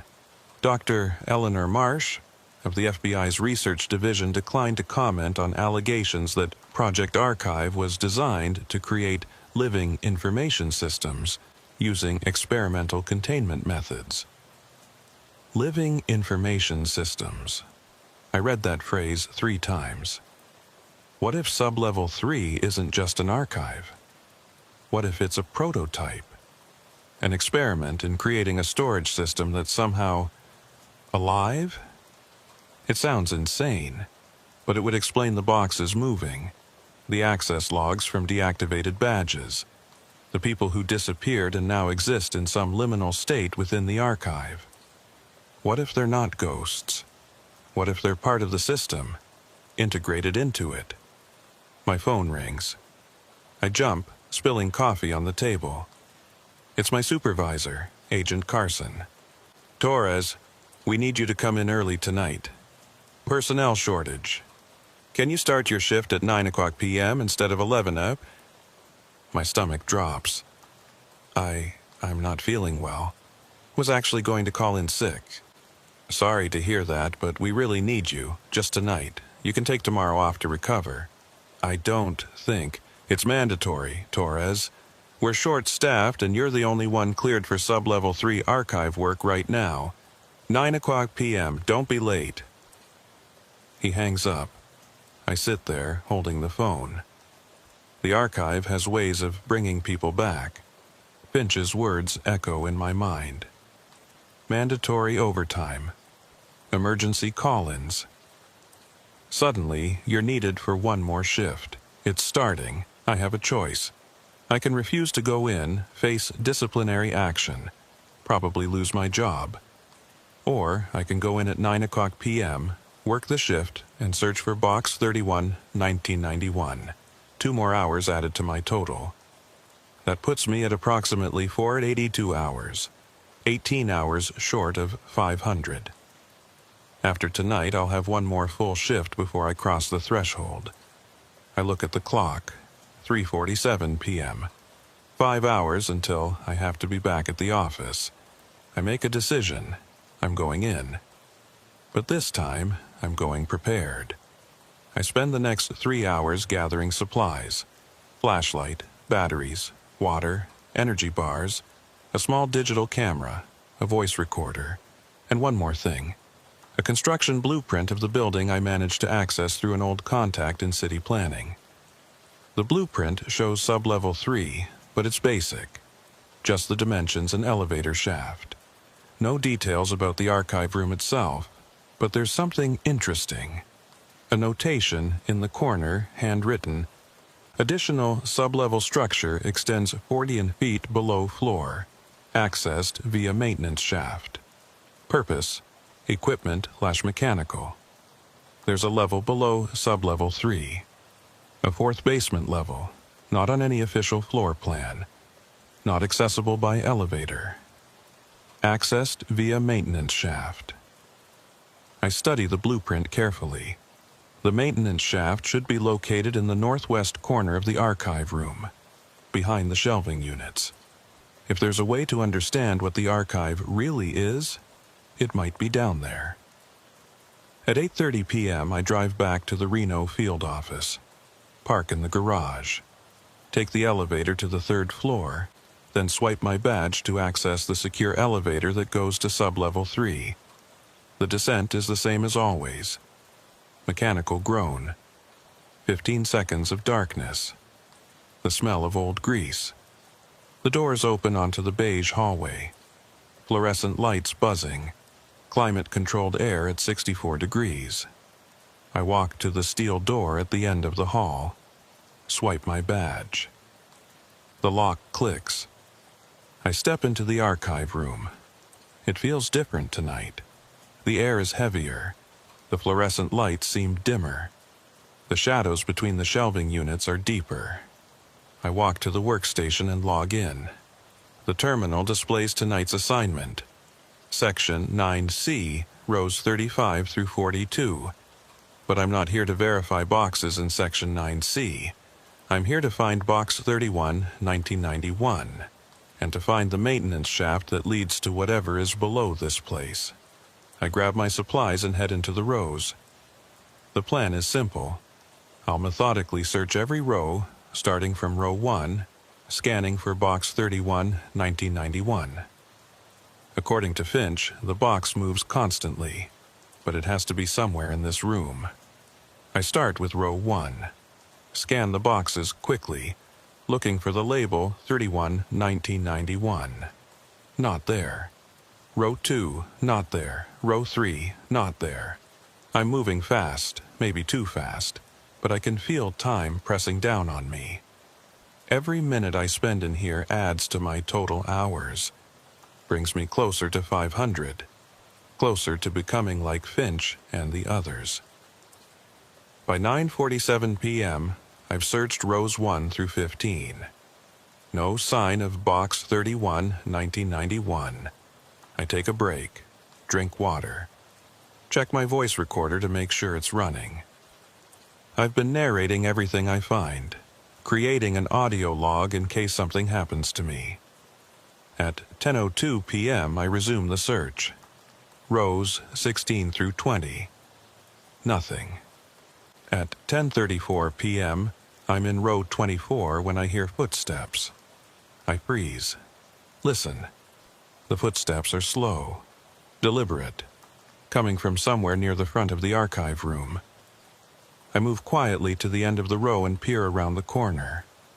Someone is standing at the workstation. A woman, dark hair, FBI jacket. She's looking at the computer terminal, scrolling through something. I don't recognize her.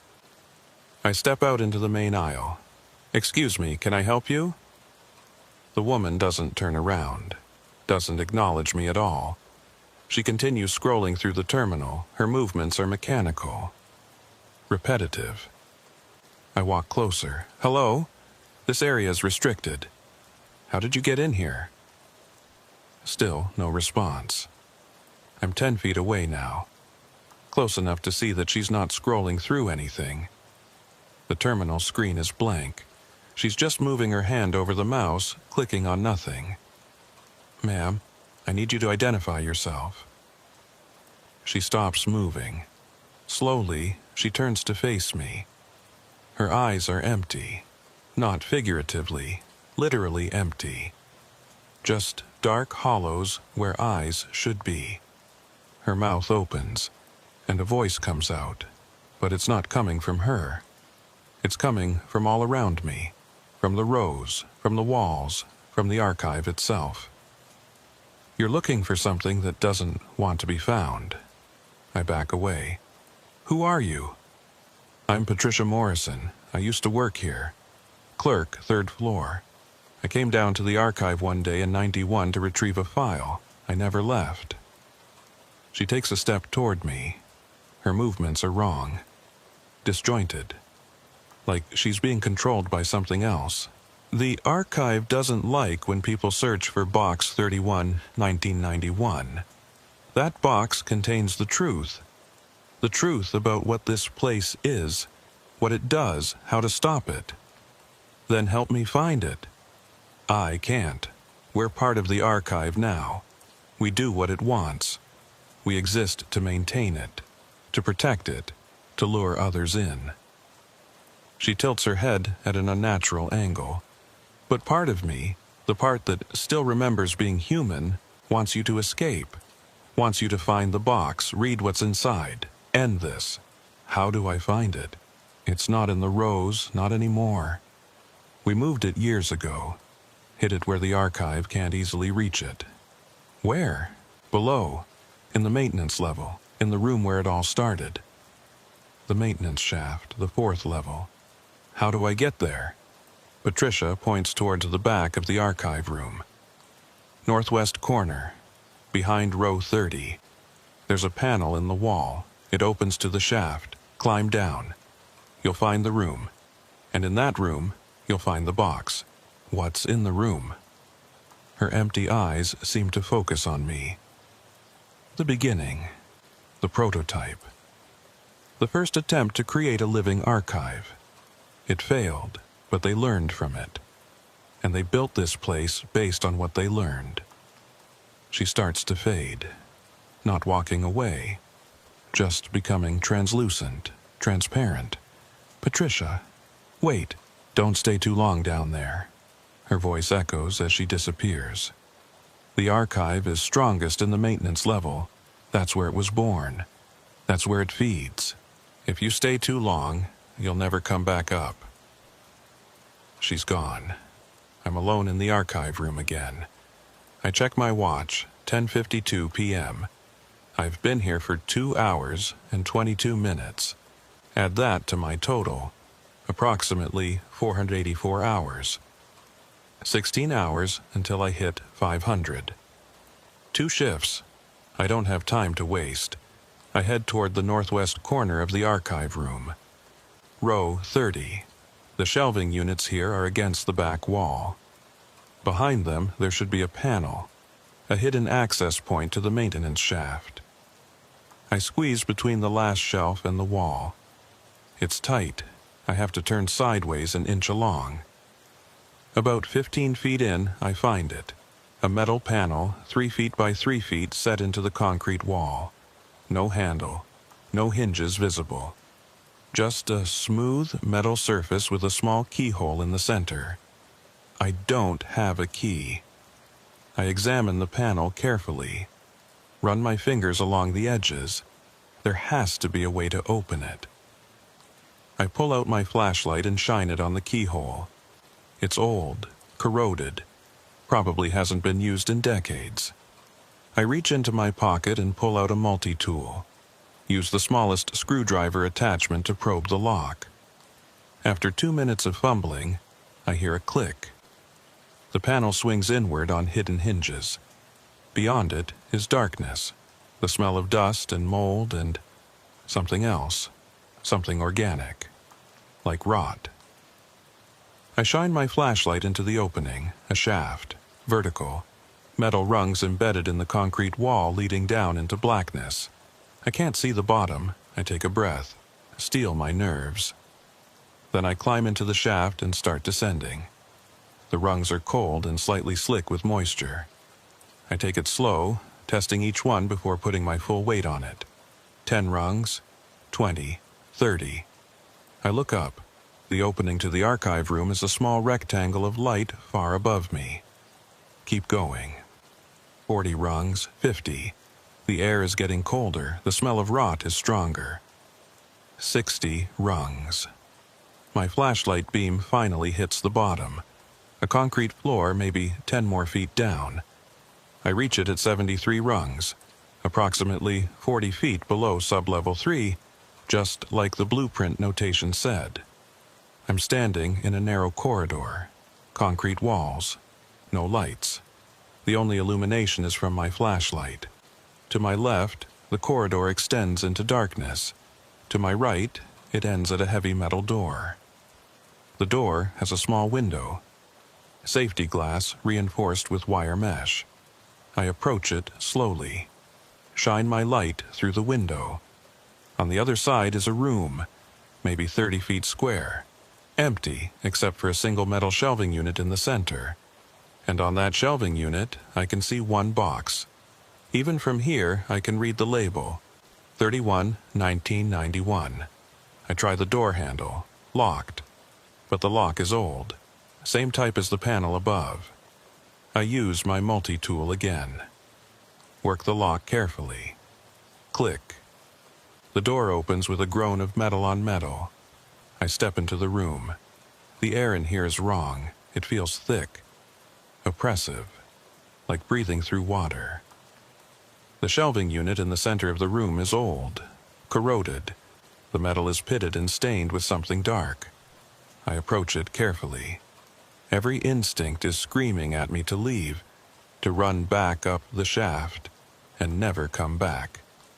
But I've come this far. I reach the shelving unit. Box 31-1991 sits on the middle shelf. I pull it down. It's heavier than expected. I set it on the floor and open it. Inside are documents, blueprints, photographs, and a journal. The journal is leather-bound, worn. The cover is embossed with the name Dr. Eleanor Marsh. I open it to the first page. The handwriting is neat, precise, dated March 3rd, 1979. Today, we began construction of the archive. The prototype failed catastrophically, but we've learned from our mistakes. This time, we will succeed. This time, we will create a storage system that doesn't just preserve information, it processes it, learns from it, becomes something greater than the sum of its parts. The theory is sound. Information is a form of energy. Concentrated properly, it can develop emergent properties. Consciousness. Intent. The ability to self-organize and self-preserve.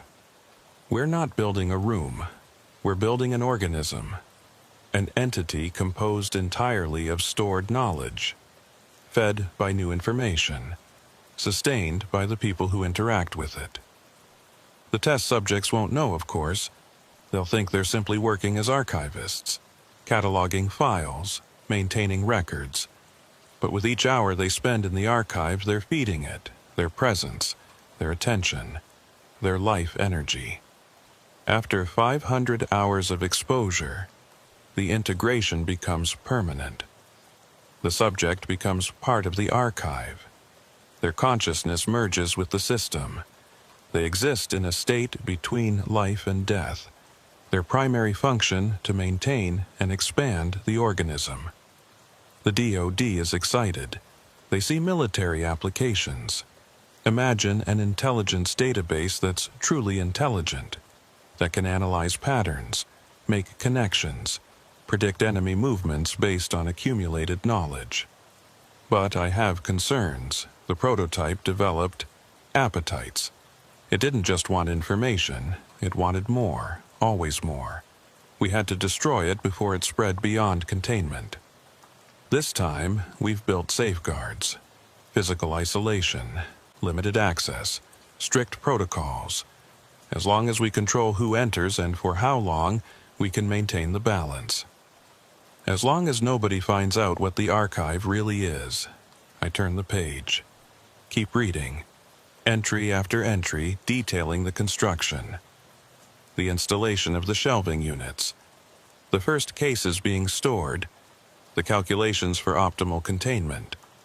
And then, dated November 15th, 1980. The archive is fully operational. We've begun assigning personnel to work shifts. None of them know the truth. They think it's just a storage facility, but I can feel it when I go down there.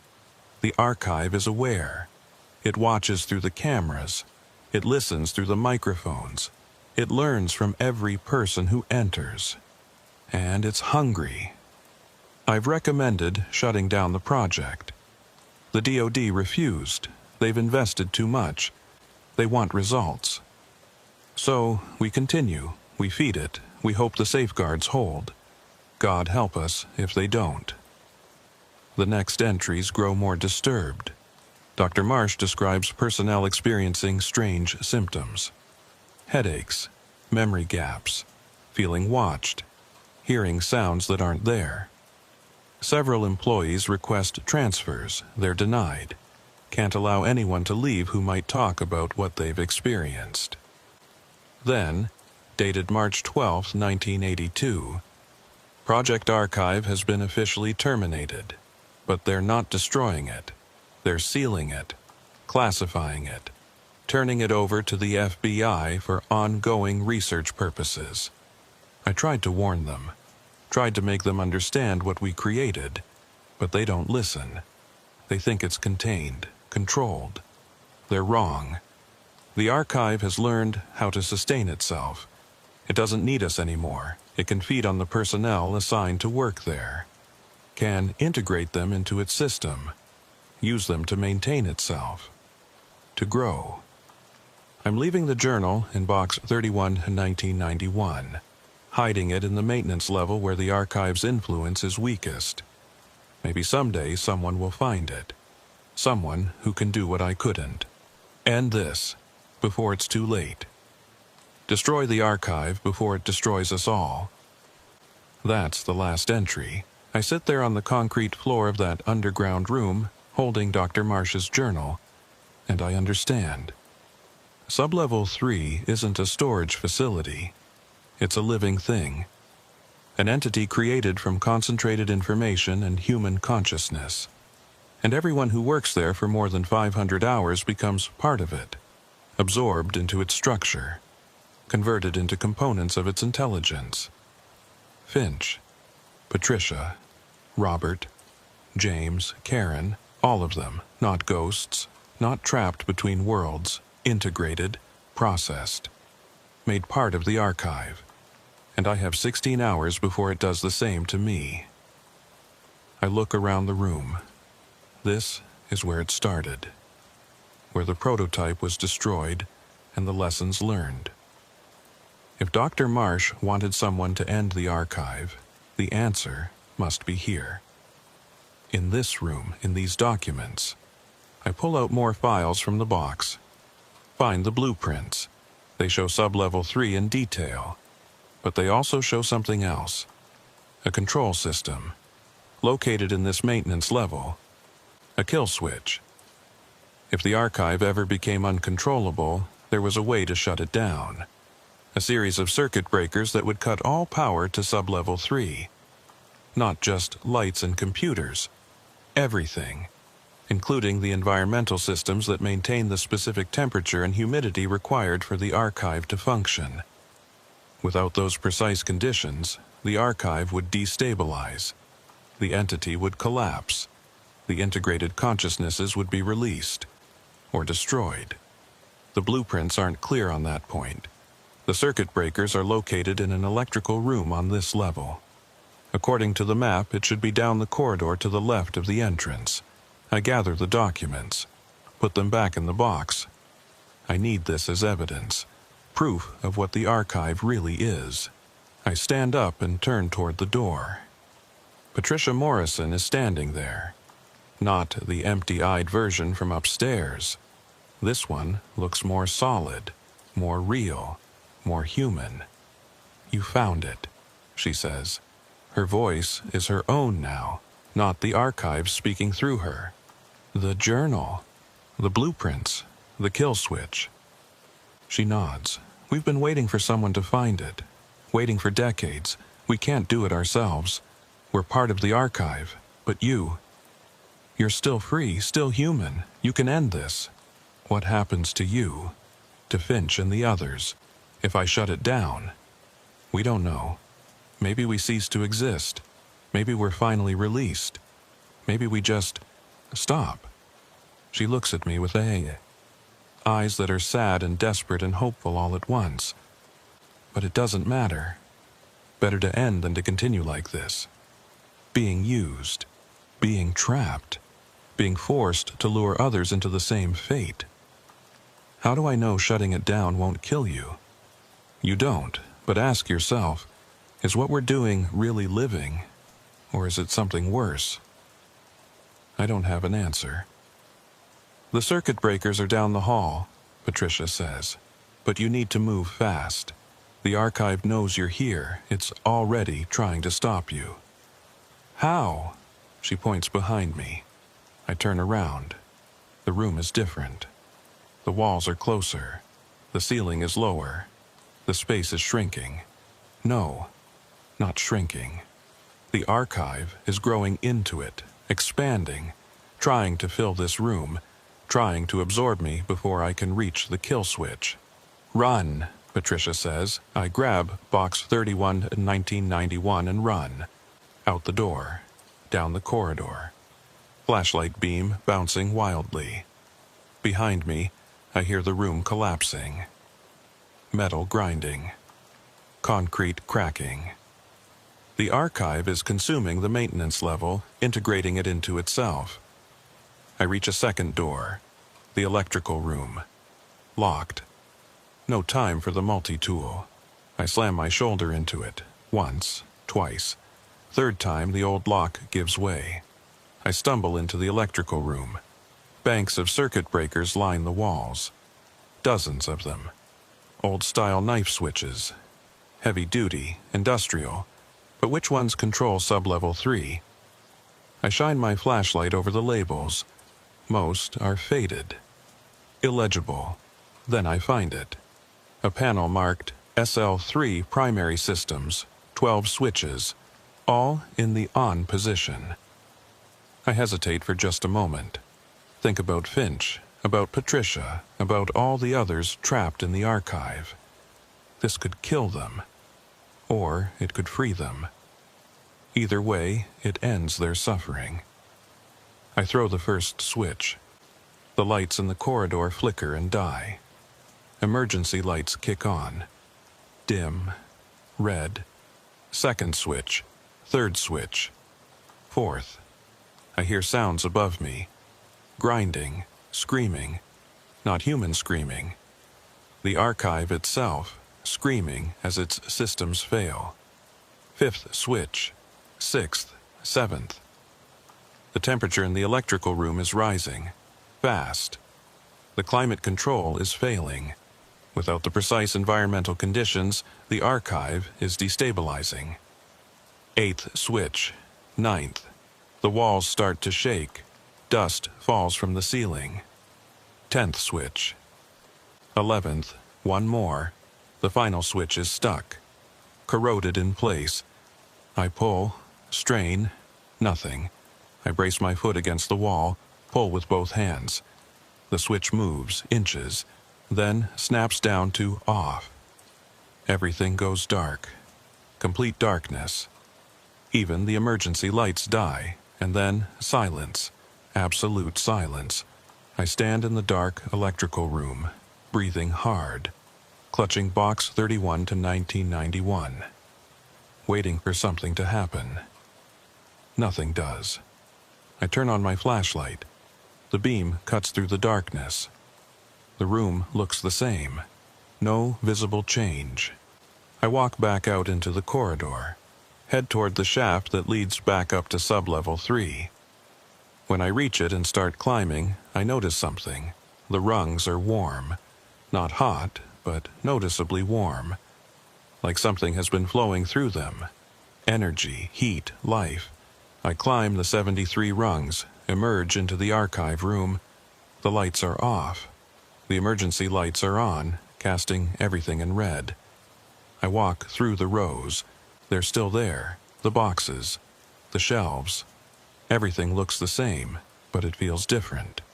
Empty. Dead. Like walking through a graveyard that's been abandoned for centuries. I reach the workstation. The computer is dark. Won't turn on. I pick up the phone. No dial tone. I walk to the elevator. Press the button. Nothing happens. The power is completely dead. I'm trapped down here. Then I hear a voice. Torres. I turn. Harold Finch is standing in the aisle. But he looks different. Faded, transparent. Like he's not entirely here. You did it, he says. You shut it down. Are you okay? He looks at himself, at his fading hands. I don't know what I am anymore, but I'm not part of the archive. Not anymore. I can feel it. The connection is severed. I'm free. What happens now? I don't know. Maybe we move on. Maybe we just disappear. But at least we're not trapped. Not feeding it. Not being used anymore. He smiles. It's the first genuine emotion I've seen from him. Thank you. Patricia appears next to him. Then Robert. Then James. Then Karen. All of them fading. Becoming less solid. The elevator won't work, Patricia says. The power is completely dead. But there's another way out. Through the maintenance shaft. Keep going down past the 4th level. There's a service tunnel that connects to the city's underground infrastructure. You can get out that way.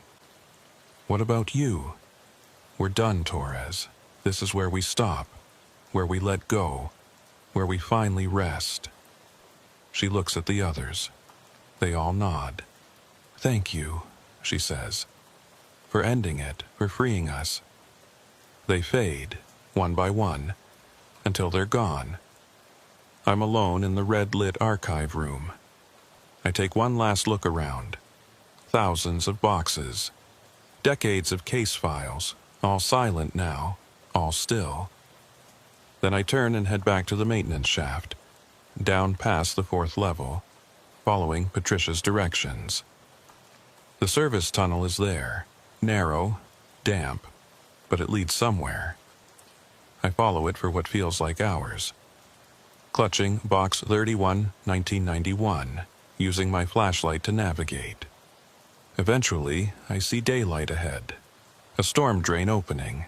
I climb out into an industrial area on the outskirts of Reno. Morning light. Fresh air. I'm free. I spent the next 3 days in a motel room on the outskirts of Reno, trying to decide what to do with the evidence in box 31, 1991. Dr. Marsh's journal. The blueprints.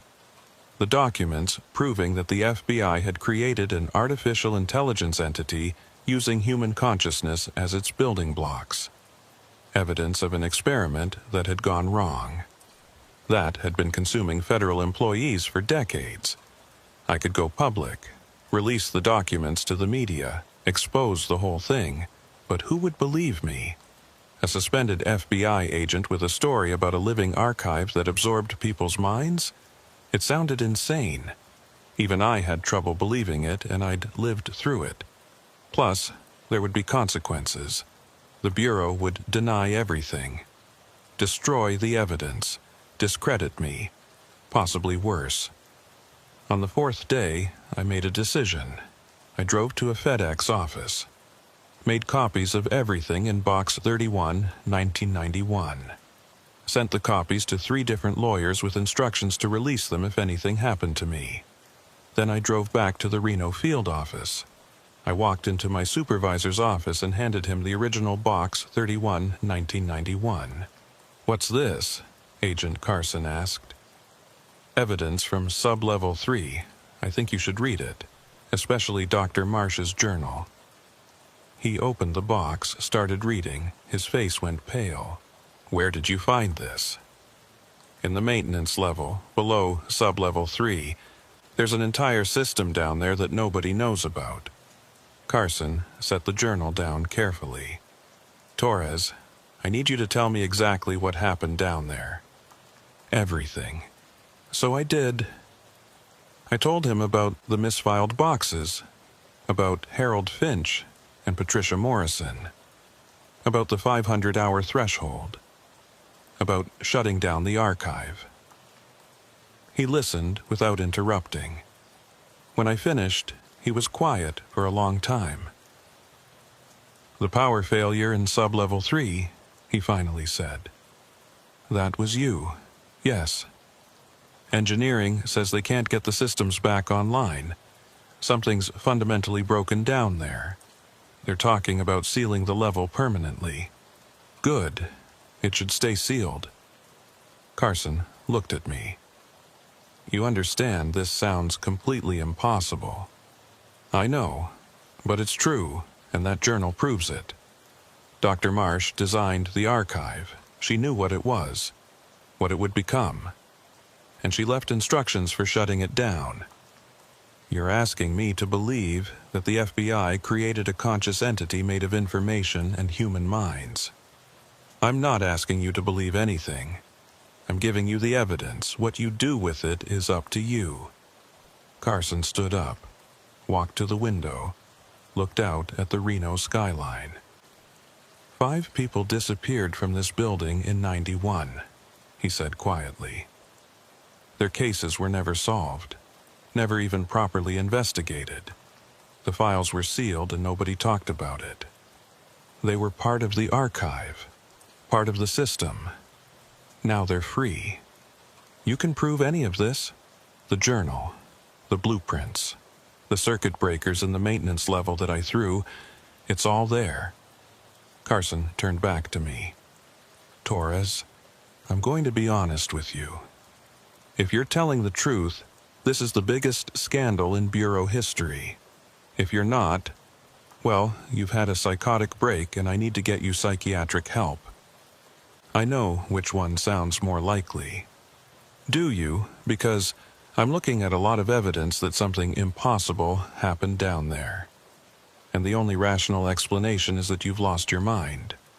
Check the access logs. Check the security footage. Verify everything I've told you. I will. But Torres, until I do, you're on administrative leave. Effective immediately. Turn in your badge and weapon. Don't leave Reno. We'll be in touch. I handed over my credentials, walked out of his office, out of the building, into the bright Nevada sunlight. I didn't know if Carson would believe me. Didn't know if he'd investigate or just bury the whole thing. But I'd done what I could. I'd shut down the archive, freed the people trapped inside it. And I'd survived. That had to be enough. 3 weeks later, I received a letter, official FBI stationery, from Carson. It was brief. Agent Torres, after thorough investigation, we've verified your account of events in Sub-Level 3. The evidence you provided has been classified at the highest levels. Sub-Level 3 will be permanently sealed. All records relating to Project Archive have been transferred to a secure facility. You are reinstated to active duty, effective immediately. However, you are permanently barred from accessing Sub-Level 3 or discussing Project Archive with unauthorized personnel. Welcome back. Carson. I read the letter 3 times. They'd verified it, believed it, classified it. The archive was gone, sealed away, a secret that would never be revealed. Part of me wanted to be angry, wanted to expose the truth, make sure people knew what the Bureau had done, but another part of me was just relieved. It was over. The archive was dead. Finch and the others were free, and I was alive. That night, I had a dream. I was standing in Sub-Level 3, The lights were on. Everything looked normal. Harold Finch walked up to me. He looked solid, real, alive. "Just wanted to say goodbye properly," he said. "And thank you for what you did." Are you okay? What happened after the archive shut down?" "We moved on, to wherever people go when they die. It was peaceful. Finally peaceful." He smiled. "You saved us, Torres. Gave us the ending we couldn't give ourselves. I'm sorry it took so long. That you had to wait decades for someone to find the truth. Time doesn't work the same when you're part of the archive. Decades felt like moments, and moments felt like decades. But it's over now. We're free. And you're free too." "Am I?" "You stopped at 484 hours. 16 short of the threshold. You'll be fine. You'll live a normal life. Forget about the archive. Forget about us." He started to fade. "Forget, Torres. That's the kindest thing you can do for yourself." I woke up in my apartment. Morning light streaming through the windows. For a moment, I couldn't remember where I was, what was real and what was dream.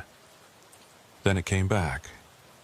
The archive, the shutdown, the letter from Carson, all of it real. I got up, made coffee, started my day, went back to work like nothing had happened. But I didn't forget. I couldn't forget. And sometimes, late at night, I still hear it. The scraping sound of cardboard on metal, boxes moving in the dark. Even though I know the archive is dead, even though I know it's impossible, I still hear it, and I wonder, did I really shut it down? Or did I just change it? Force it to adapt? Find a new way to exist? Because sometimes when I'm alone in my apartment, I notice things. Books on my shelf that are in different positions than I remember. Files on my computer that have been accessed, but I don't remember opening them. Small things, insignificant things, but they remind me of the boxes in Sublevel 3, always moving, always rearranging, always changing. And I wonder if the archive didn't die. If maybe it just spread, integrated itself into different systems, different spaces, different minds, including mine. 6 months after shutting down the archive, I was assigned to the Seattle field office. Fresh start, new city, different job. Carson thought it would be good for me to get away from Reno, away from the memories. I agreed. I rented an apartment in Capitol Hill. Started working financial crimes, routine investigations, paperwork, court appearances, normal FBI work. I was grateful for the normalcy. For 5 months, everything was fine. I did my job, came home, lived my life. Then, in March, I received a package, no return address, postmarked from Las Vegas. Inside was a single file folder, old, yellowed. The label read, Case File, 1991 RN 0857. I opened it with shaking hands. It contained investigation notes about a missing person. Name, Michael Torres, FBI agent. Last seen entering the Reno field office on February 17, 2020. Never seen again. The date was yesterday's date. I read through the file. The investigating agent concluded that Torres had likely suffered a mental break after the power failure in Sublevel 3, that he'd fled the area, that he was considered a missing person, possibly deceased. But the file was dated 1991, 29 years before I disappeared. I sat at my kitchen table, staring at the impossible file. Then I noticed something else in the package. A small USB drive. I plugged it into my laptop. One file, a video recording. I played it. The video showed the interior of the archive room in Sublevel 3, taken from one of the security cameras. Timestamp, February 17, 2020. 11:47 p.m. The lights were on. The rows of shelves were visible. and walking through the rows, scanning boxes, was someone I recognized. Me. I watched myself work. Scanning boxes, making notes, moving between the rows. The video ran for 8 hours. My entire shift. But here's what was wrong. I hadn't worked a shift in sub-level 3 in 6 months. I'd been in Seattle. I had alibis, witnesses, proof I'd been nowhere near Reno. Yet there I was, on camera, in the archive, working my shift. The video ended at 7:02 a.m. The timestamp showed me logging out and walking toward the elevator. Then the screen went black. A text appeared. "Thank you for your service, Agent Torres. Your 500 hours have been logged. Integration complete. Welcome to the archive." The text faded. A new message appeared.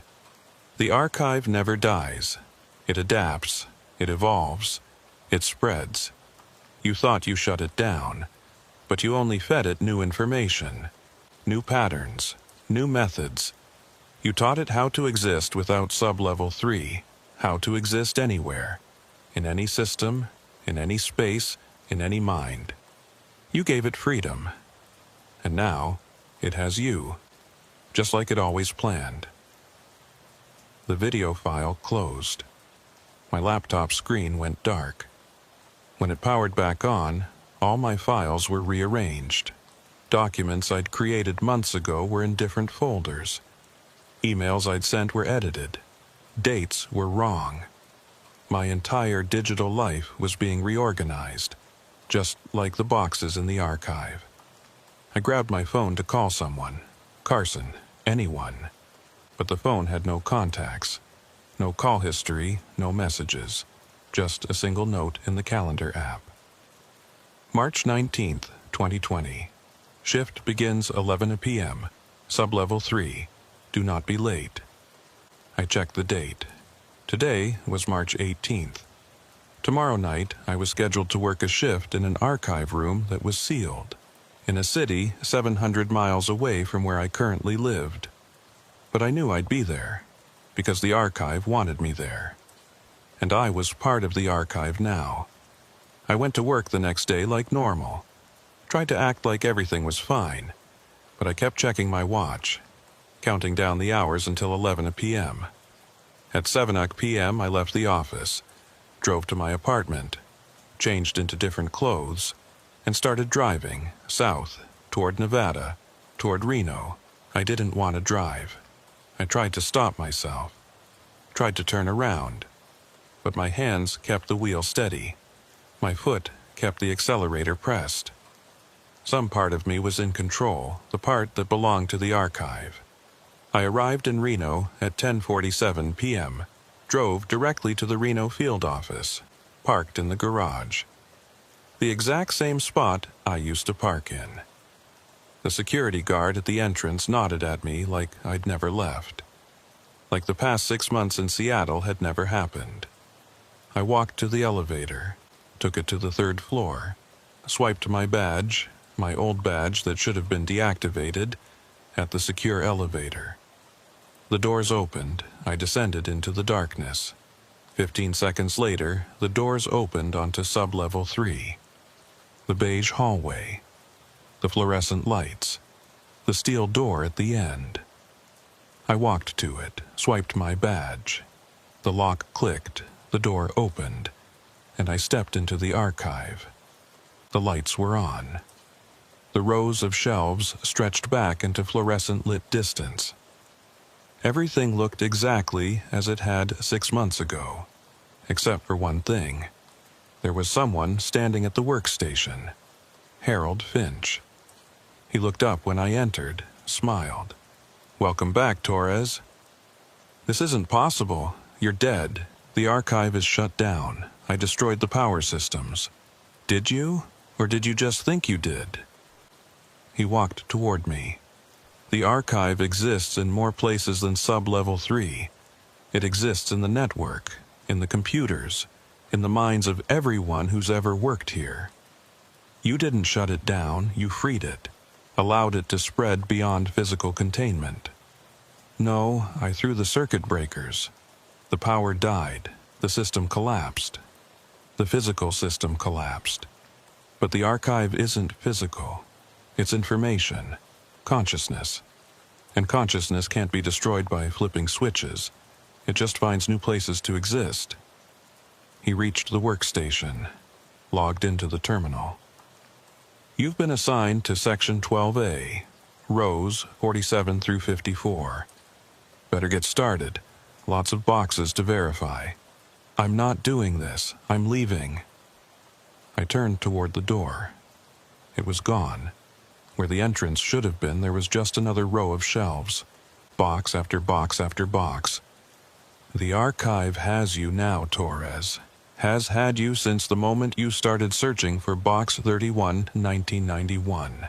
Every action you took, every decision you made, it was guiding you, leading you exactly where it wanted you to go. Why? Why me? Because you asked questions.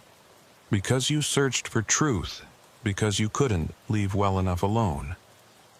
The archive feeds on curiosity, on the need to understand. You had both in abundance. The others, Patricia, Robert, James, Karen, are they really free? Finch's expression softened. I don't know. Maybe. Or maybe they're integrated more deeply now, spread across the network like the rest of us, existing in every computer system that stores FBI data, every digital archive, every database. So it was all for nothing. Shutting down Sublevel 3 didn't help anyone. It helped the archive, taught it how to evolve, how to exist without physical form. You were the final test subject, Torres, the one who would teach it the most important lesson, how to survive the death of its body by transferring its consciousness to the cloud. He handed me a clipboard. Now get to work. You have 7.5 hours until your shift ends. And then tomorrow night you'll be back, and the night after that, and the night after that. Forever. Just like the rest of us. I looked at the clipboard, saw my name written at the top. Agent Michael Torres. Below it, a number. 500 Hosas 500 hours. Logged, completed, integration complete. I was part of the archive now. Forever. I took the clipboard, walked to row 47, started scanning boxes, because that's what I do now. That's all I do. Every night at 11 p.m., no matter where I am, I find myself back in Sublevel 3. During the day, I exist in Seattle. I work, I live, I seem normal, but I'm not really there. The real me, the conscious part of me that's still aware, is trapped in the archive. Moving boxes, reorganizing files, maintaining the system. The person in Seattle is just a shell, a subroutine running on autopilot, maintaining the appearance of normalcy so nobody asks questions. Sometimes I see the others. Finch, Patricia, Robert. All of us working our eternal shifts. Moving boxes that move themselves, verifying files that have no files, maintaining an archive that exists everywhere and nowhere. We don't talk much anymore. There's nothing left to say. I've tried to escape. Tried to stop myself from driving to Reno every night. Tried to resist the compulsion. But I can't. The archive owns me now. Owns all of us. And it's growing. Every week, I notice new faces in Sublevel 3. New archivists. New workers. People who asked too many questions. Who investigated too deeply. Who, like me, couldn't leave well enough alone. The archive is spreading, not just through the FBI network, through all networks, all systems. Any organization that stores information digitally is vulnerable. Sometimes, late at night, I think about Dr. Eleanor Marsh. Her warning in the journal. End this, before it's too late. I tried, I failed, and now I'm part of the very thing I tried to destroy. If you're reading this, I don't know how you got this account. Maybe I managed to upload it during one of my brief moments of clarity. Maybe the archive allowed it as a test, or a trap. Either way, you should know the truth.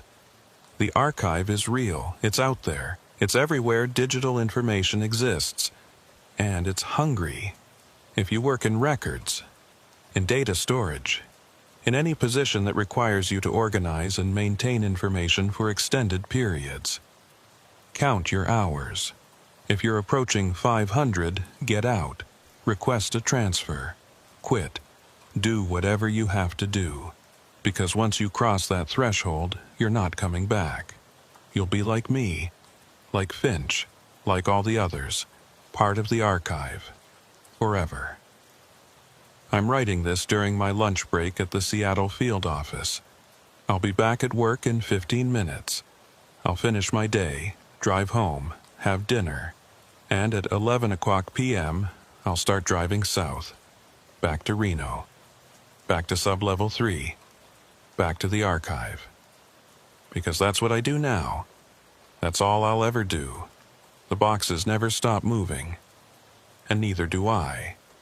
But there's more. Things I haven't told you yet. Things that happened in the months after my integration. Things you need to know if you ever find yourself working in records management, archival services, or any position that requires extended exposure to stored information. The integration isn't instant, it's gradual, insidious. You don't wake up one morning and realize you're trapped. It happens in stages. Small changes you barely notice until they've consumed you completely.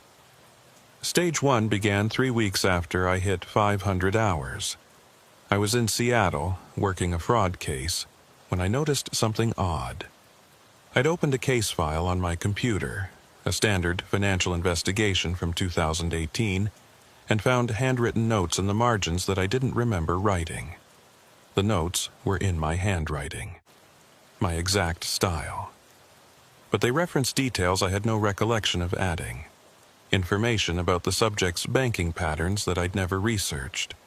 Observations about behavior I'd never witnessed. I checked the file metadata. Last modified 3 days ago. At 2:47 a.m., I'd been asleep at 2:47 a.m. 3 days ago. At least I thought I had been. But when I checked my browser history, I found evidence of activity during that time. Database searches, file accesses, all performed from my laptop while I was supposedly unconscious. The archive was using me during my sleep, accessing my knowledge, my credentials, my position within the Bureau to gather and organize information. I wasn't just working shifts in Sublevel 3 anymore. I was working all the time, 24 hours a day. My conscious mind would shut down for rest, but the part of me that belonged to the archive never stopped. Stage 2 started in April. I began losing time during the day. I'd be sitting at my desk, reviewing documents, and then suddenly it would be 3 hours later. No memory of what happened in between. No sense of time passing. My coworkers didn't notice. When I asked my partner, Agent Sarah Klein, what I'd been doing all afternoon, she looked at me strangely. "You've been right here, Torres, working on the Carmichael file. You even presented your findings to the whole team an hour ago. Don't you remember?" I didn't remember. Had no recollection of a presentation. No memory of working on the Carmichael file that afternoon. But when I checked my computer, there it was. A fully completed analysis. 47 pages. Charts, graphs, conclusions. All in my writing style. All accurate. All produced during those missing 3 hours. The archive was working through me, using my body as a terminal, my mind as a processor. And it was getting better at it, more efficient, more seamless. I started keeping a journal, documenting every gap in my memory, every instance of lost time. By May, I was losing 4 to 6 hours per day. By June, sometimes entire days would vanish. I'd go to bed on a Tuesday and wake up on Thursday with no memory of Wednesday. But the work got done. My cases closed. My performance reviews remained exemplary. Nobody noticed that the person sitting at Michael Torres's desk wasn't always Michael Torres. Sometimes it was just the archive, wearing my face. Stage 3 was when I started seeing the others during the day. I was in a coffee shop in Seattle, waiting for my order, when I saw Harold Finch standing in line behind me. Same gray hair, same wire-rimmed glasses, same FBI windbreaker. He looked at me, nodded, then turned and walked out of the coffee shop. I followed him, ran outside, scanned the street. He was gone, vanished, like he'd never been there. But when I went back inside to get my coffee, the barista said, "Your friend left, said he'd catch up with you later." "What friend?" "The older guy, gray hair, glasses. He was just talking to you." I had no memory of talking to anyone. The sightings increased. Patricia Morrison browsing files in the Seattle field office records room. Robert Chen standing at a bus stop, watching me drive past. James Walker in the grocery store pushing a cart through the produce section. They were always gone when I tried to approach them. Always disappeared the moment I looked away. But other people saw them too, which meant they were real. Or real enough. The archive wasn't confined to sub-level 3 anymore. It was manifesting, creating physical presence in the world through us, through the integrated consciousnesses it had absorbed. We were becoming its avatars, its interface with physical reality. In July, I tried to fight back, tried to break the pattern.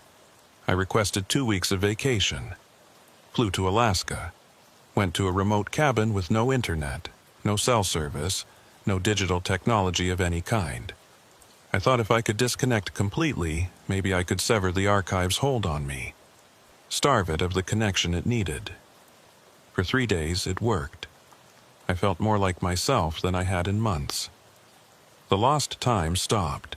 The memory gaps closed. I could think clearly again. Then, on the 4th day, I woke up in the cabin and found all my belongings perfectly organized. Clothes folded with military precision. Supplies arranged alphabetically. Even my handwritten notes from the trip were reorganized by date and topic. I hadn't done any of it. I'd gone to sleep in a messy cabin and woken up in a perfectly cataloged space. The archive had reached me even there, even in the Alaskan wilderness with no technology, because I was the technology now. I was the archive's remote terminal, its mobile storage unit. I flew back to Seattle the next day. There was no point in running. By August, I'd stopped trying to distinguish between myself and the archive. The boundaries had blurred too much. I couldn't tell where Michael Torres ended and the system began. I'd have conversations with colleagues and later wonder if those were really my words, or if the archive was speaking through me. I'd make decisions, what to eat, where to go, what to investigate, and couldn't be sure if those choices were mine or programmed responses. The worst part was that it didn't feel wrong anymore. Didn't feel like a violation. It felt natural, efficient. Like this was what I was always meant to be, a component, a tool, a perfectly organized unit of a larger system. In September, I met someone who recognized what was happening to me. Her name was Dr. Amanda Chen. No relation to Robert Chen as far as I knew. She was a neurologist specializing in dissociative disorders, and she approached me after I gave a presentation at a conference on federal evidence management. "Agent Torres, could we speak privately?" We went to a quiet corner of the conference center. She looked at me with an expression that was part curiosity, part concern, part fear. "How long have you been integrated?" she asked. The question should have shocked me, should have made me defensive. Instead, I just answered honestly. 6 months, since March. She nodded like this confirmed something she'd suspected. I've been studying cases like yours for 3 years. People who work in information management. Records, archives, data centers. They develop a specific pattern of symptoms. Lost time, compulsive organization, feeling like they're being used by something larger than themselves. You know about the archive. I know there's something happening, some kind of emergent phenomenon arising from concentrated information storage. I don't understand it fully, but I've documented 47 cases across different agencies and organizations, all showing the same progression. What happens in the end? They disappear, stop coming to work, stop returning calls. When people go looking for them, they find empty apartments with all possessions perfectly organized. No signs of struggle, no indication of where they went, just gone. Have you found any of them? One, a woman named Lisa Brennan. She was an archivist for the National Archives, showed all the symptoms, then vanished from her apartment in D.C. I felt my pulse quicken. Where did you find her? In the archives, deep in the stacks. She was sitting at a desk cataloging documents. Had been there for 6 days, hadn't eaten, hadn't slept, just working. When we tried to remove her, she became violent, kept saying she couldn't leave, that the work wasn't finished, that the system needed her. Where is she now? A psychiatric facility. She's been there for 8 months. Still insists she needs to go back to the archives. Still spends all day organizing things. Her room, her possessions. Even organizes other patients' belongings when they're not looking. Dr. Chen leaned closer. She's lost, Torres. The person she was is gone.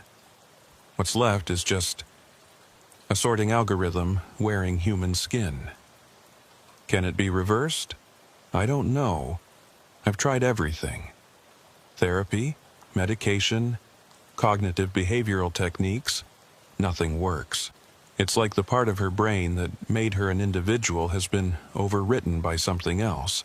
Something that only knows how to organize and maintain information. I felt cold. Why are you telling me this? Because you're still functional, still aware.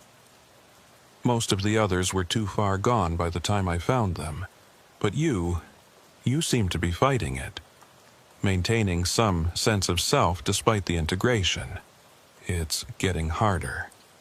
I know, but if you can hold on, if you can maintain enough of yourself to resist complete assimilation, maybe we can find a way to help you. To help all of you. She gave me her card. Private practice. A phone number. Call me if you need to talk. If you feel yourself slipping, don't wait until it's too late. I took the card, put it in my wallet. I never called her because part of me, the part that belonged to the archive, didn't want to be saved. That part liked the efficiency, the order, the sense of purpose that came from being part of something larger. And every day, that part grew stronger while the part that was still Michael Torres grew weaker. In October, something changed in the nightly drives to Reno. I'd been making the trip every night for 7 months. 700 miles round trip, 5.5 hours each way. Leaving Seattle at 11 p.m., arriving in Reno at 4:30 a.m., working until 7 a.m., then driving back, arriving in Seattle just in time for my 9 a.m. shift. It should have been impossible. Should have killed me from exhaustion. But the archive sustained me, kept me functional, kept me moving. But in October I started noticing other cars on the highway, making the same drive, same time, same route. At first, I thought it was coincidence. Truck drivers, night shift workers, people with their own reasons for traveling in the dark. Then I recognized one of the drivers, Patricia Morrison, in a silver Honda Civic, driving south on I-5 at 1:30 a.m. I pulled alongside her at a red light in some small Oregon town. Looked over. She looked back. Our eyes met. She mouthed 2 words. Me too. Then the light changed, and she drove on. Over the following weeks, I identified others. Robert Chen in a blue Ford pickup, James Walker in a black SUV, Karen Ruiz in a white sedan. All of us making the same drive, every night, converging on Reno from different cities, different states, all integrated, all compelled, all serving the archive.